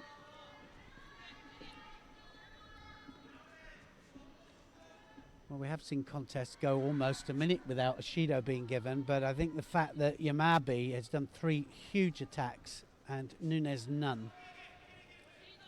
Bit of a wake-up call. Nunes looks, fairly similar to her teammate Maria Suellen-Altherman. They've got the same kind of. Yes, they have. build, They do look. Yeah, You yeah. can't tell which one is out sometimes.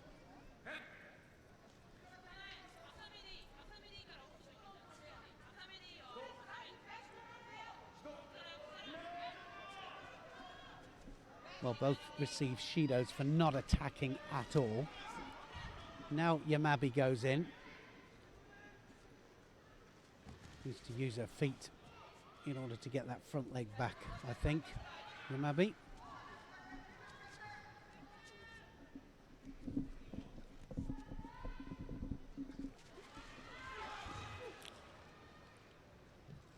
Well, I don't think Nunes has done one attack.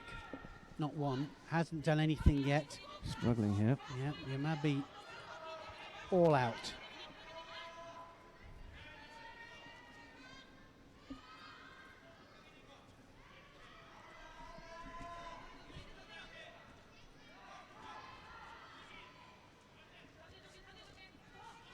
Well, like I said, she needs to attack that front leg there. With the Ashiwaza first, with the foot sweeps, and then straight the way across for the Oguruma.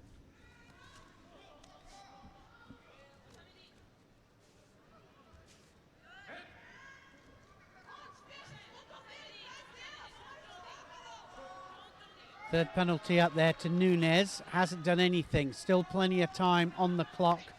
And that means that she is in danger of going out here.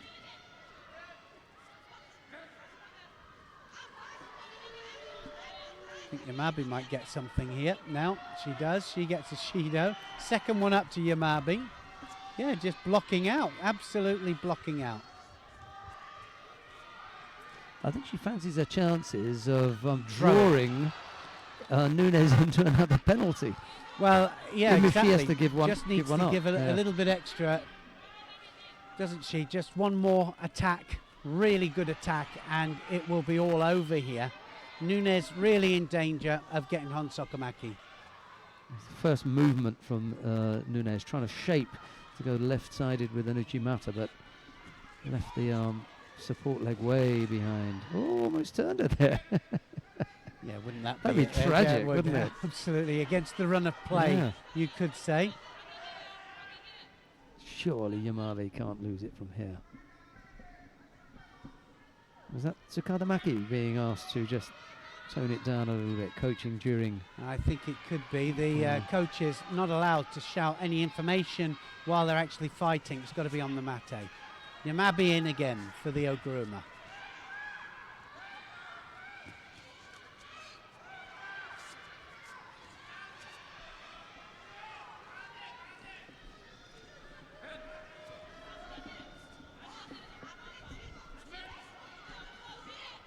Well, it can't be far off, can it, now? Nunes just hasn't put an attack in. There's nothing here. She's being outgripped all the way. You penalise both fighters here for just gripping the hands and end it. Well, I think that's going to be it, isn't it? Surely. Yep. Yeah. So that is it. Nunes will lose this now by default. She has a little amble back there quickly, hoping that he'll forget the fact that she hasn't attacked at all. And I don't think it's going to happen. So. No. And Sokomake and Yamabe it is, who takes that bronze medalist. Compensation, really, for Yamabe. If she didn't fancy being anywhere else on the podium except the #1 spot, it hasn't worked out. You can see it that as well way on for the her. face, can't you? And I'll tell you what, she may have this rubbed in now if Asahina comes and takes the gold medal. Let's have a look at whatever highlights they've been able to unearth from that one. Well, it was certainly Yamabe that was trying for the Oguruma and spinning across there, just trapping that knee. More Ashiguruma, wasn't it? But anyway, Yamabe wins through. Technique wins through in the end. It was Honsokamaki disqualification. Too many penalties for Nunez, and she goes away with 5th place. Well, here we are now. It's the final of the plus 78 kilo category. Asahina Sara of Japan faces teammate Sone Akira. It'll be Asahina in the white judogi, Sone in blue. Well, you've got to wonder, haven't you, whether Asahina will get the chance, the big chances, if she wins this tournament. Or Sonny, to actually, because will she get it as well? 16 years of age. That's all she is. It's Asahina's turn to be the senior now. At 20, she's the senior, just fighting a high school student here. And they fought last month in Chiba at the Kodokan Cup, and the result there was Asahina came out on top. 16 years old, Grand Slam Tokyo final. Incredible. Can't be bad, can it? It's absolutely amazing stuff, really. I think the only time I can remember that happening, it was Yamamoto Anzu, who also came in here as a high school student.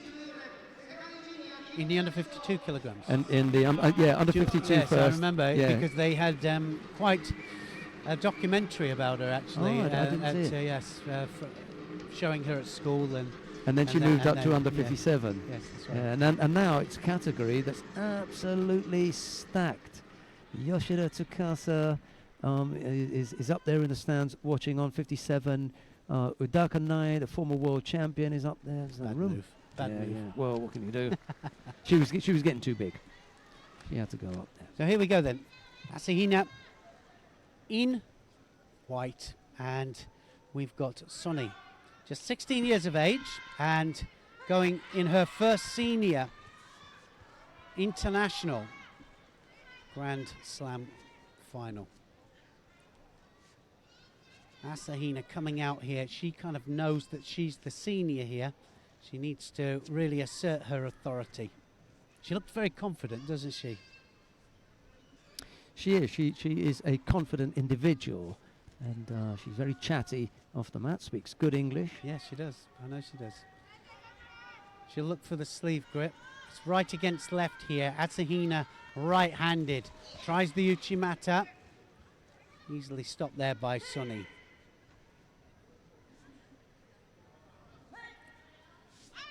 A lot of talk about just getting grips settled, and I think that that's a massive thing for the fighters, that they need time just to settle in. If you want them to attack, you need to get them to settle a grip and to get a good grip as well. Kazushi, very important. Can't catch that sleeve, look at that. Neither one of them can either. Asahina gets penalised for looking the most most passive. Yeah, the most passive, or at least showing the least amount of effort to take a grip. So Kathy Mouet deciding to penalise Asahina. Deciding not to attempt a turnover. It'll be interesting now just to see if Asahina can go over the other flank to attack the other side. Can't grab the sleeve. Either that, or she's got to go sleeve first and then onto the lapel, because at the moment Asahina is going onto the lapel first and then Sonny is keeping the sleeve back. And you're right, that Shido was just given for not attacking the most.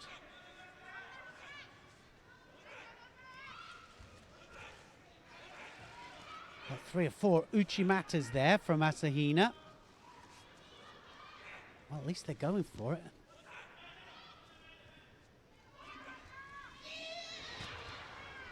Huge attack there, Asahina. Not quite on target. Did you say that she's a high school student? Sonny is, Sonny. yes, still at high school. Yeah.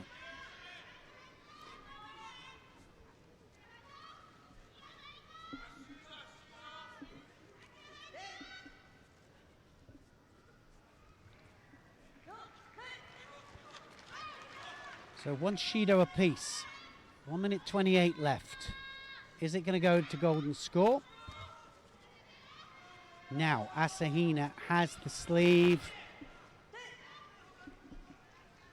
Have we got the weights of the We have. ladies? Because We have indeed. yeah, well, it just seems to me that Sonny just struggling that little bit. She looks a little bit lighter and just struggling to break through the defences of Asahina, who's got a little bit more weight to just carry the defence. Asahina weighed in at 122 kilos and Sonny 97. Yeah, so that, I mean, it does make a difference, doesn't it? In the heavyweight division, it makes just that little bit of difference, especially at 16 years of age. Sonny there trying to establish herself and as a senior, and still not out the juniors yet, which is incredible. I'm sure we're going to see Sonny at the Junior Worlds as well. I think we may see her at the Cadet World Well, Championships. yes, exactly. Yeah, she will be at the Cadets, won't she? Before Great that. to see. Yeah. That will be next year. Well, she's trying to get the inside grip here, Sonny, in order to do the Ouchi and trying to dominate the inside of Asahina. The inside of the jacket, that is. Possible Shido there for Sonny, just dropping on her hands and knees. She has to stay moving. She can't stand still, not for a second.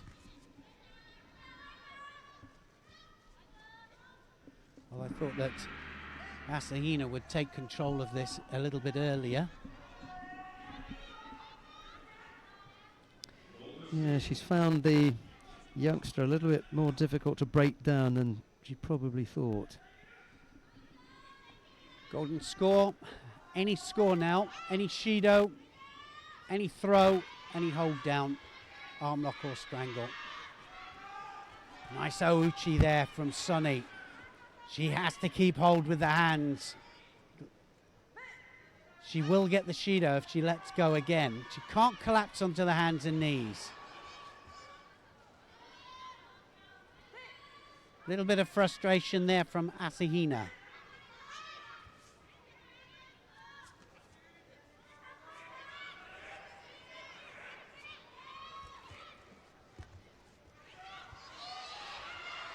That's as close as we've been, I think. Asahina tries the Uchimata Makikomi.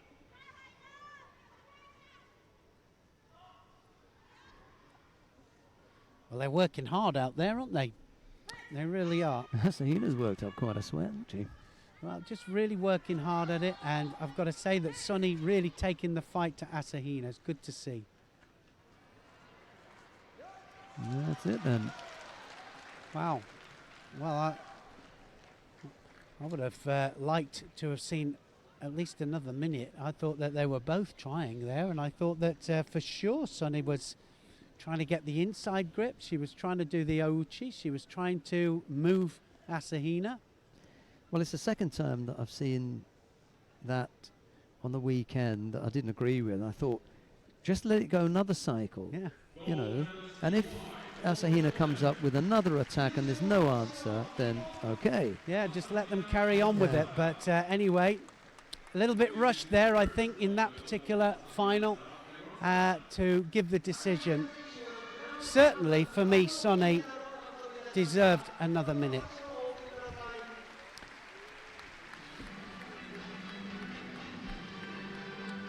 Asahina, it is, who takes the applause of the audience. And we take a look. There's a big smile and a big wave. That looks nice. Yeah. First major win for Asahina, I think, in a Grand Slam, certainly the Tokyo Grand Slam. Right, let's take a look at some of the highlights then.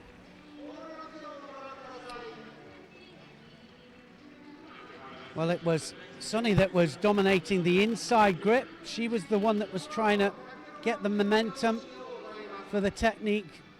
Asahina, a couple of uchimatas, but no real control on the upper part of the body there. Just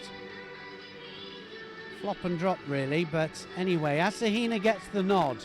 She gets the gold medal. Gold and silver for Japan in the plus 78 kilos category. Right, we've got the awarding ceremony for the men in the under 100 kilo category now.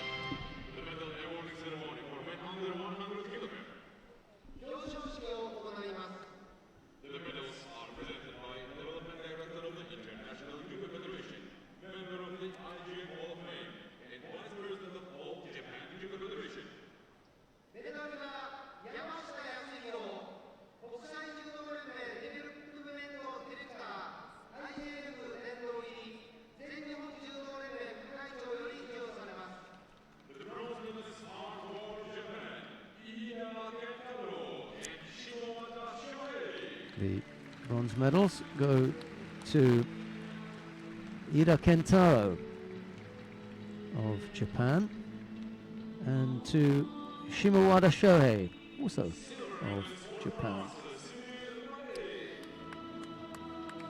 Silver medal goes to Cyril Marais of France. The gold medal goes to Kirill Denisov of Russia. Medals are being presented by Mr. Yamashita Yasuhiro. The great Yamashita, and what a champion he was. What a match this was, all decided on this little tip here, and that's what we call it, the tip. You just tip the balance and the momentum of your opponent's attack, and you keep hold with the hands, good control with the hands, take them onto their side. That got him a Yuko and the gold medal.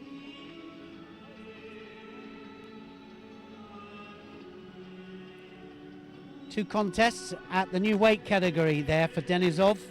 Gold medal in China 2 weeks ago, and now the gold medal here in Tokyo.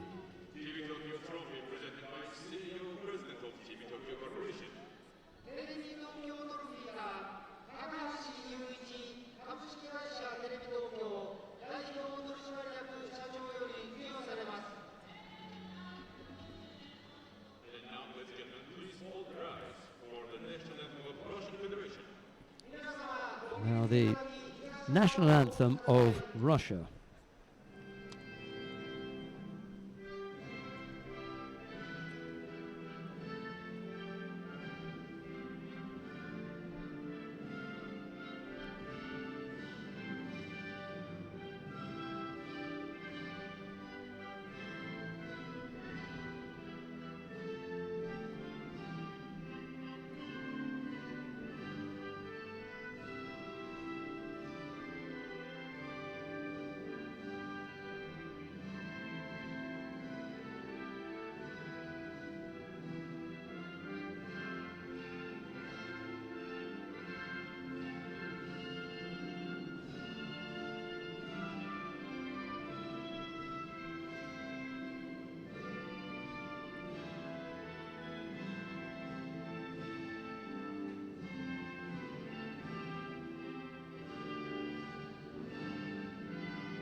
Two Japanese on the rostrum, but not in the gold or silver medal positions. Shimawada and Aida of Japan get the bronzes.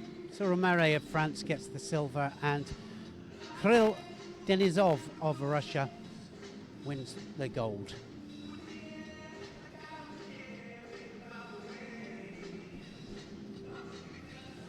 So one more weight category to come. This We've is got it. the plus 100 kilograms category. 3 matches still to come.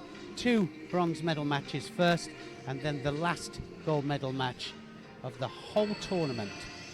And the first of those bronze medal contests features Ju Yong-seo of the Republic of Korea. His opponent is Ota Hyoga of Japan. Ju in the white judogi, Ota in blue.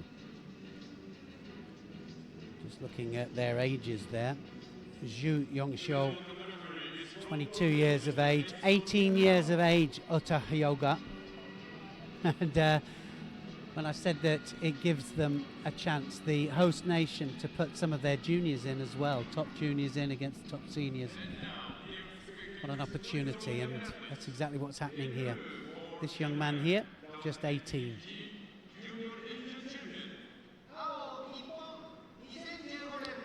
Ota was a silver medalist at the Kodokan Cup last month.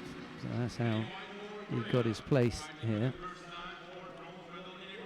Well, when you think about it, that they're high school students, or certainly he would be a high school student, and he'll have the chance at the Kodokan Cup, and all within a couple of months, here he is on the biggest stage of all, other than Paris and the Worlds and Olympic Games. It's amazing, really, you know, and he probably never competed in a situation like this ever in his life. He lost out to Ojitani Takeshi in that final. Ojitani is here. Shichinoe was the shoe-in, if you like. They put one in and the other fighter. Yeah, well, you were saying that there was 3 automatic selections from each weight category, and then one was kind of a wild card that they could put in, or a selection. Ju in white, Ota in blue.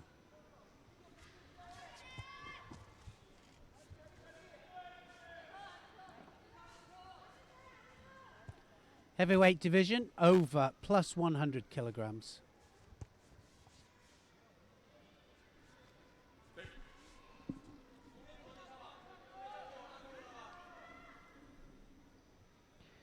Ota weighed in at 115 kilos, while Ju was 134.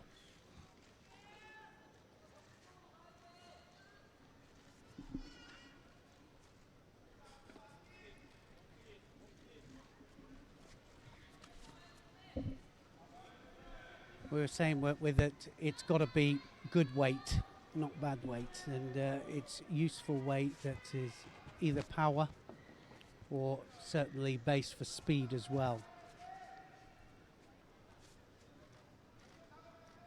Well, you can see quite clearly the W effect of the legs there with the left against right. And again, fighting for that sleeve, fighting hard for the sleeve.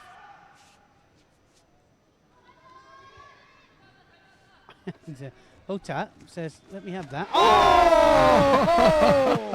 That was absolutely classic.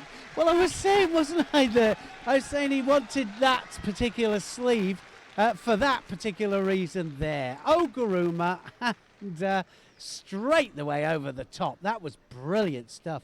18 years of age. I think you might have to rethink your highlights package. I think so too. That's definitely on it. 101. So 101 Ippons is going to have to be 105, I think. So some brilliant stuff in this championships, and that was classical stuff by Ota. It's one of the nicest that we've seen today, really. Yeah, it really was. Talking about stance, this man here left-handed, this one here right-handed, and he got the sleeve. Oh, little tap. Yeah, little tap onto the front leg there, Yeah. over to the far leg. Oguruma. Nice control. Yeah, real control with the hands as well. Everything was there. Everything was together. It was the nicest technique of the day for sure. I think the only better execution were the 2 6-stands who were doing the kata. Yeah, no, it was. Look, he stays upright. He doesn't roll. No. No. Yeah, it's as good as it gets. Yeah, it was kata. brilliantly executed by an 18-year-old. Going to see a lot more of him, that's for sure. We've got the second of the bronze medal contests coming up now. Sven Heinle of Germany faces Shichinoi Ryu of Japan. Heinle in the white judogi, Shichinoi in blue. Shichinoi will have been looking at Otter there thinking, I wish that was me doing that. Wongo Chow No. is the referee in the middle for this one. Neil. No pressure. Shichinoi He's going to fighting for his follow place that. anyway, but Yeah. follow that.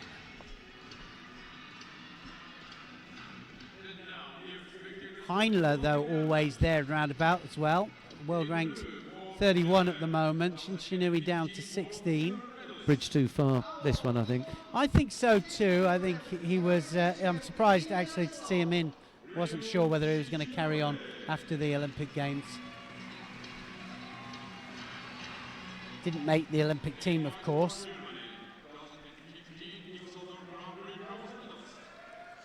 In fact, it was between him and Hasakawa, wasn't it, for the Olympic place? And they were head to head all the way through. And then Hasakawa got the nod and the Olympic medal.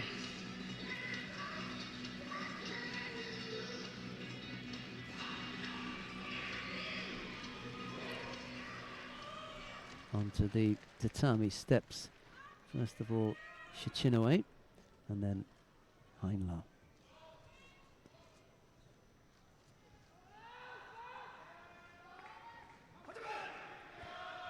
Sven Heinle and Andre Breitbart are the two German heavyweights at the moment. They've taken over the mantle of Andreas Tölzer. Yeah, they had a little juggle around, didn't they, with the people. Not necessarily getting rid of people, but moving them up and sideways. I've been there. Not the best feeling in the world. Yeah, I think they've got one that came up from 100 to plus 100. I can't remember his name offhand now. It's not one of the ones that immediately jumped to mind, but they've got one that has moved up. We shall see him in Düsseldorf, I dare say. Well, again, we've got right against left here. Heinle trying to go right with a no-handed Makikomi. Tried to kind of drag him around there, didn't he? It didn't Yeah. look ungainly, I think, that one.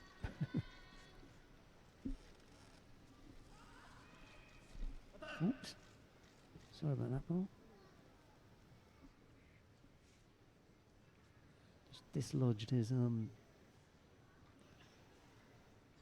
we were talking about it earlier, weren't we, about putting something as delicate as the contact lens in. You know, when well, certainly your forearms. The first thing that goes in judo is your forearms, and I don't think I'd be able, you know. It's so delicate. Well, yeah. it's so delicate, and then to put it into my eye as well, I'd definitely poke my eye out. I would.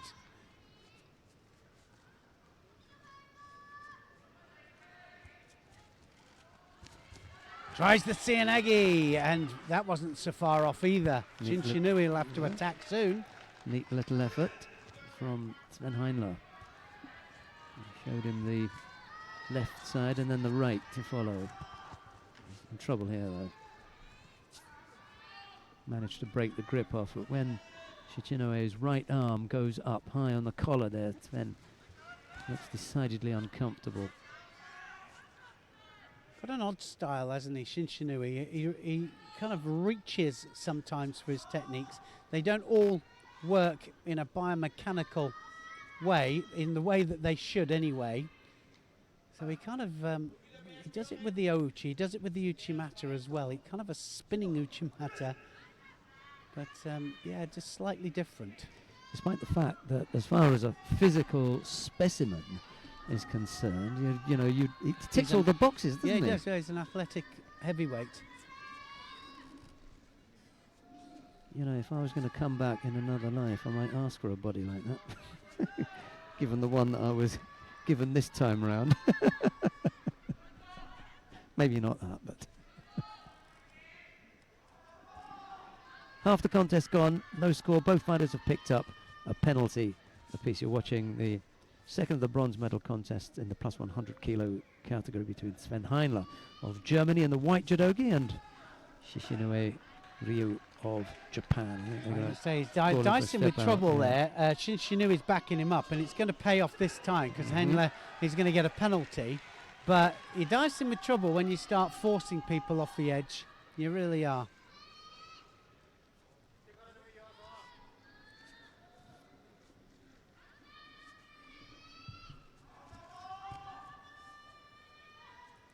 Yeah, Heinle needs to settle down now, just concentrate on his throwing, his throwing skills, rather than the tactical battle.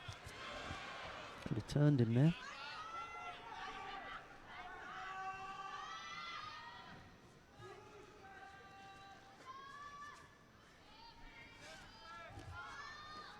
The one-handed techniques are going nowhere. Yeah, well, you can't get lift or control, can you? And that's got to be a Shido there. That's going to be a third Shido up for Heinle now for dropping. Rongo Chow duly dishes it out. Yeah, well, it doesn't matter how quickly you stand up, does it? You're still going to get it. No matter what happens, you've done it. So now Heinle got to keep two hands on. It's about survival here for Heinle. He can feel the power there of Shinshinui. Shinshinui, it's just a matter of time here now. Watch the Uchimata. He does a strange one. It's Ochi Uchimata. He's growing with confidence every second, Shinshinui. Ooh. If he kept hold of him, he could have turned him, couldn't he? Yeah, he could have done the turn.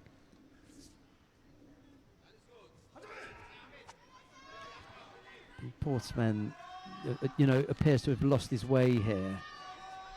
Yeah, just being outmauled, look, Yeah. and his head's down. He knows that it's drifted away from him. He just, he's almost saying, get it over with. Yeah, I'm not at all comfortable. He's not comfortable, and that's exactly it. Not comfortable here because of the different style, I think, of Shinshinui. I don't suppose we could start this one again, could we? Yeah. Sven says. That's it.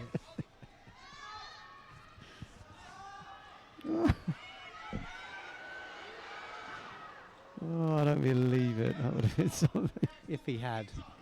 He didn't have hold of Shichinue's right arm. That would have given him a better chance of rolling the Japanese over, but he'd missed that. Last few seconds then. 3 penalties picked up by Heinle, just 1 by Shichinue. It looks as though this one has gotten away from Sven Heinle. It is Shichinue Ryo of Japan who takes the second of the bronze medals. 2 bronze medals then for the Japanese, and with the final and all Japan affair, we're going to get 4 Japanese flags up there. Yeah, Shinshinui and Ota of Japan get 2 bronzes, and it's an all Japan final as well. Four medalists then in the heavyweight division. Nobody to threaten them. I think that's the first time that it's been done twice in one tournament. We had a list that I was collecting about the number of times that a single country had won all 4 medals.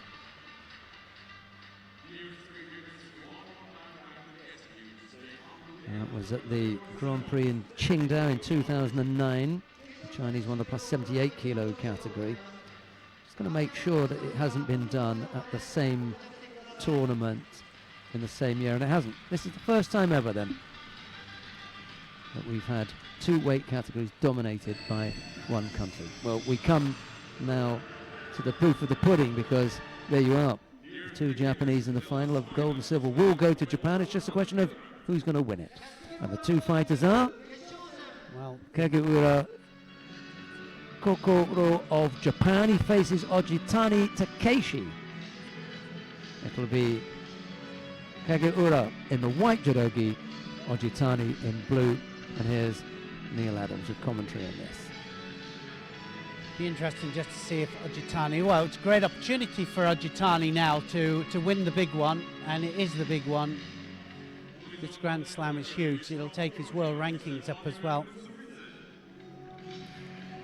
Well, the nice Did thing you see what his world rankings were there? I just missed that, actually. I missed it. I'll come back to that one. Ojitani took the gold medal in Chiba last month at the Kodokan Cup. So, you know, back-to-back gold medals in their top two. All Japan champion as well, Ojitani. So it's the coveted category that they so want to win all the time, the Japanese. The heavyweight, all-encompassing weight category title. Kageura will do himself, you know, no small power of good if he can win it. But even a silver medal here is already a big achievement. Yes, yeah, he took a bronze in Chiba. Even if he gets silver here, he'll get some trips, won't he? Well, not only that, of course, he's got his whole high school here. He'll have all his family here in the audience, and it really will put him in good stead when it comes to the pecking order, especially in this country. So here he comes out then in white then. Kagura Kokodo of Japan and Ojitani Takeshi in blue.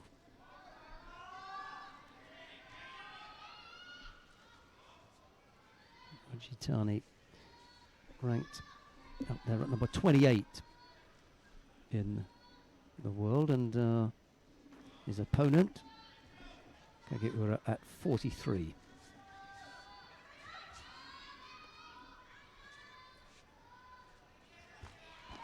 Tayatoshi, very low one as well there from Ojitani.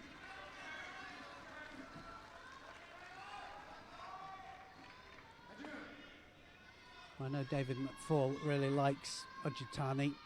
It's one of his favourites. Always likes him to do well. Can never understand why he doesn't do better, actually.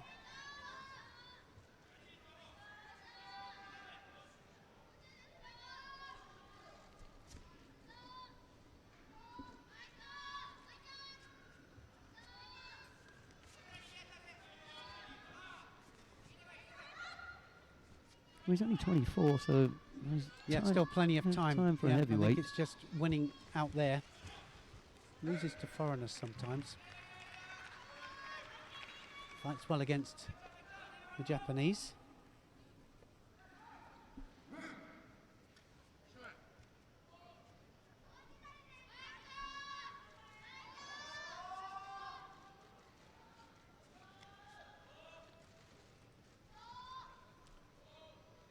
Kagura again trying to get hold of the sleeve there of Ojitani. Ojitani trying to get hold of his sleeve as well. Going on to the lapel now.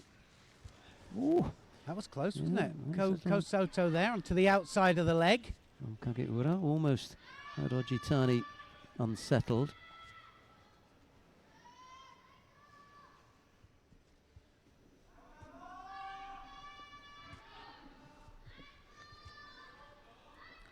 Now Ojitani has his grip. Not going on to the end of the sleeve there. That's the inside of the jacket.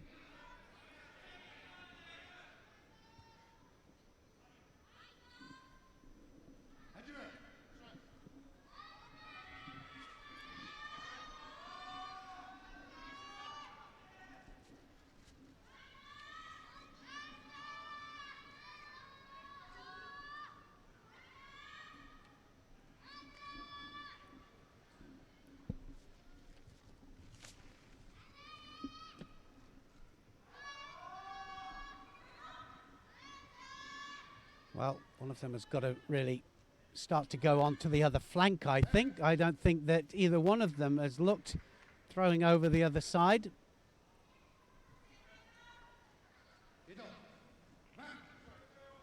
Well, it's Kagura that gets the Shido.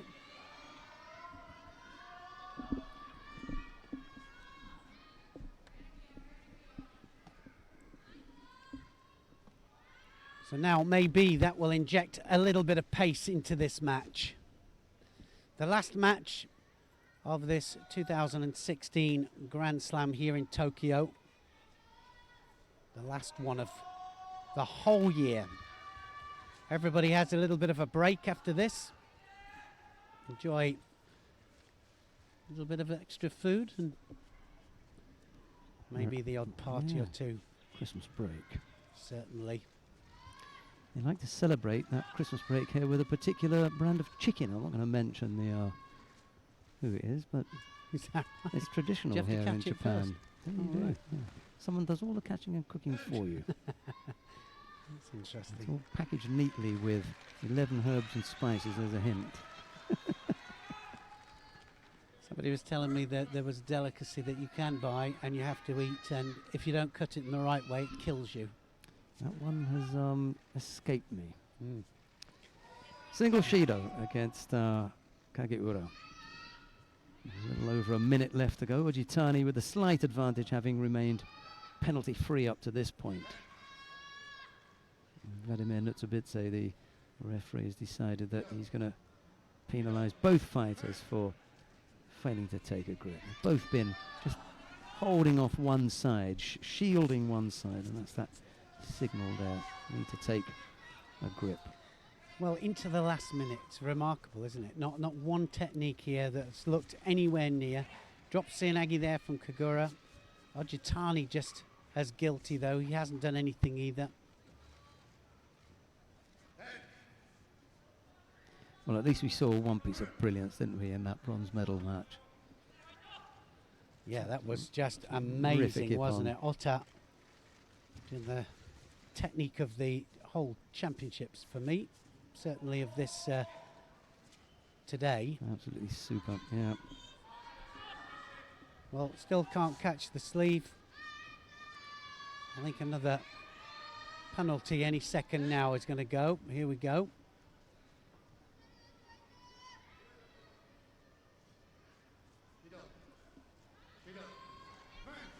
Well, hopefully that will inject a bit of pace in the last 15 seconds.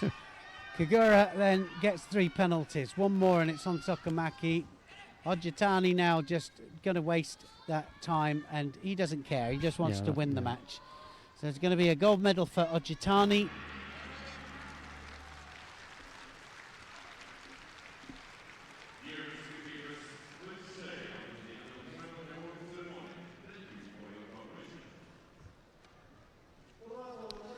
A bit of an anticlimax for this tournament, really. It was the last tournament of the year. A little bit of an anticlimax there to finish it off. Ojitani at last wins the big one. The only saving grace I think that I can try to offer up is that neither of them would have wanted that kind of fight, but sometimes it just develops that way. You know, they both would have liked to have, you know, ended on a high.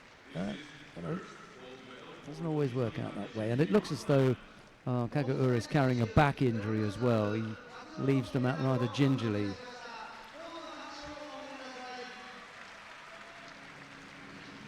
But anyway, we've got 2 awarding ceremonies to bring you. Let's see if they can dig up any highlights from this one.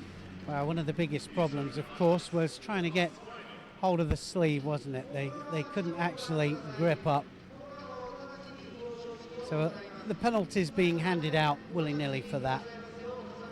Taitoshi probably the closest. Very low one from Ojitani. Came across there. Didn't quite have the... Yeah, I was just looking at that. My little graph here tells me it's 10, 9 and 16. 16 bronze medals, so 10 golds, 9 silvers and 16 bronze medals for Japan. That's quite remarkable, isn't it? Other medals there, gold medals to Russia, Mongolia and Serbia and Austria. So, right, we've got the awarding ceremony for the women in the plus 78 kilo category coming up now. Sato Nobuyuki is going to make the presentations here. Came in on the bus with him the other morning. He sat down and he promptly fell asleep. yeah, I saw him a few times actually falling asleep here, but former two-time world champion. He was a great champion, great champion.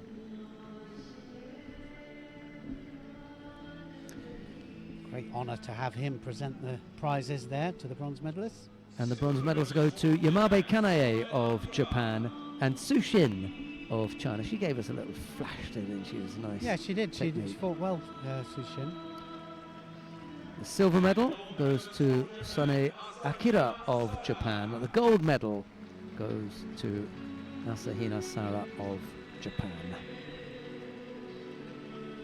Lackluster final, both the finals actually, both the heavyweight finals, just a little bit lackluster, but Asahina just did enough in that final.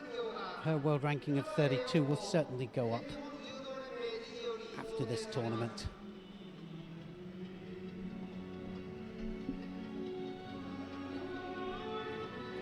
Does make it easy with the flags though, doesn't it? Because there's normally a huge changing around of flags and everything, but this time around we've only got to change one. That's for sure, isn't it? Never thought of it like that, I have to say. And there's no concern about being upside down or wrong way round or anything. Easy job for the flag protocol officer this time round. Who is that? Who have we got doing the flag protocol this time? It's normally Huhan, but he's standing a few feet away from us, so he's probably done his job already. It's an easy one. Japanese taking control of that one. There's a nice shot of the youngster Asahina Sara. She's 20 now. 28 years of age and already a three-time medalist in this tournament. 16-year-old standing next to her. They've got some future, the Japanese, and now the national anthem of Japan.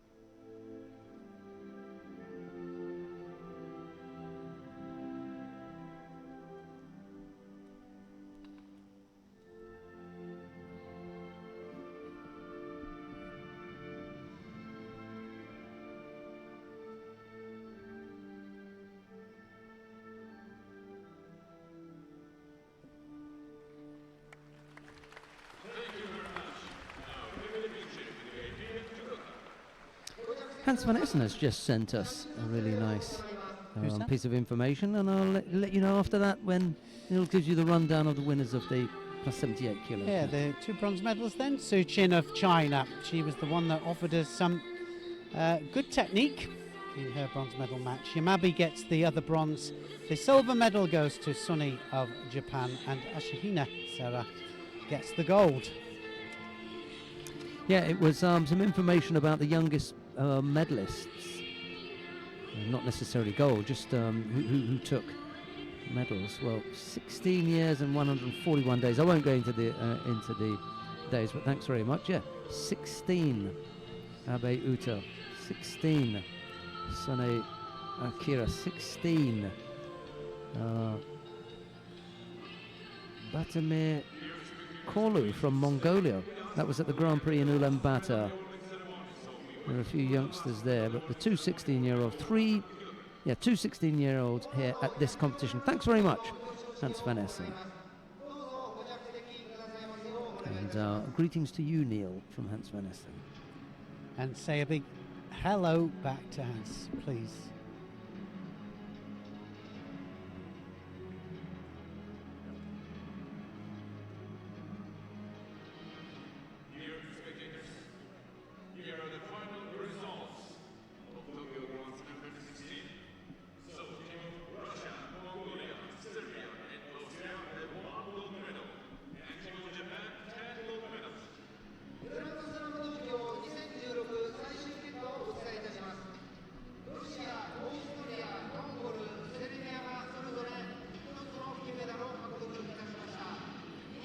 So Japan just shading it in this tournament. barely ahead of their rivals, nearest rivals. 10 gold medals there. Even when you add them all up, yeah. Right, the awarding ceremony for the men in the plus 100 kilo category.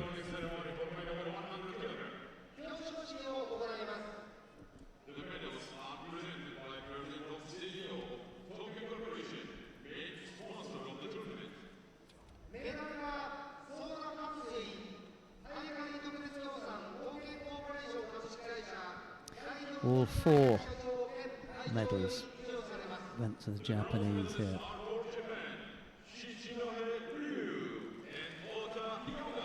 And the bronze medals go to Shichinoe Ryu and to Ota Hyoga of Japan.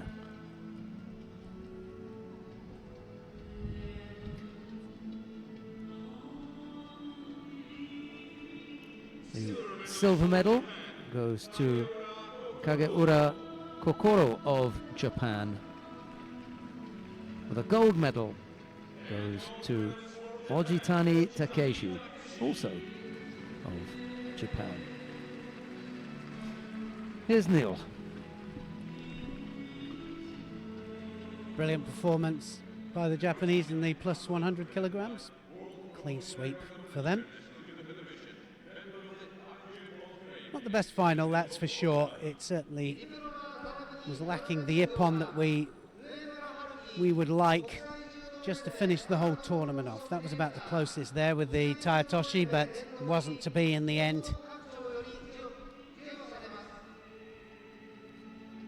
Overall, though, I think it's been a great tournament, and we've seen some great judo throughout the 3 days.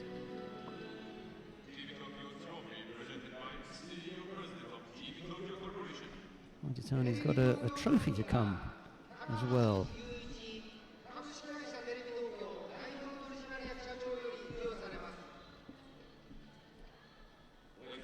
And now the national anthem of Japan.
All 4 medalists then from Japan. Ota and Shinchinui get the bronze medals.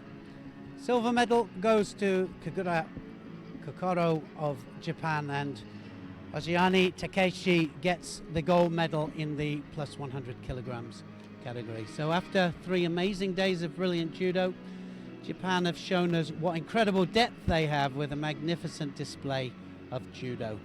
Sheldon and I have had a great time bringing you all the action, and we wish you and every one of you out there season's greetings from Tokyo. We'll be back in 2017, so join us then from both of us here in Tokyo. It's goodbye for now.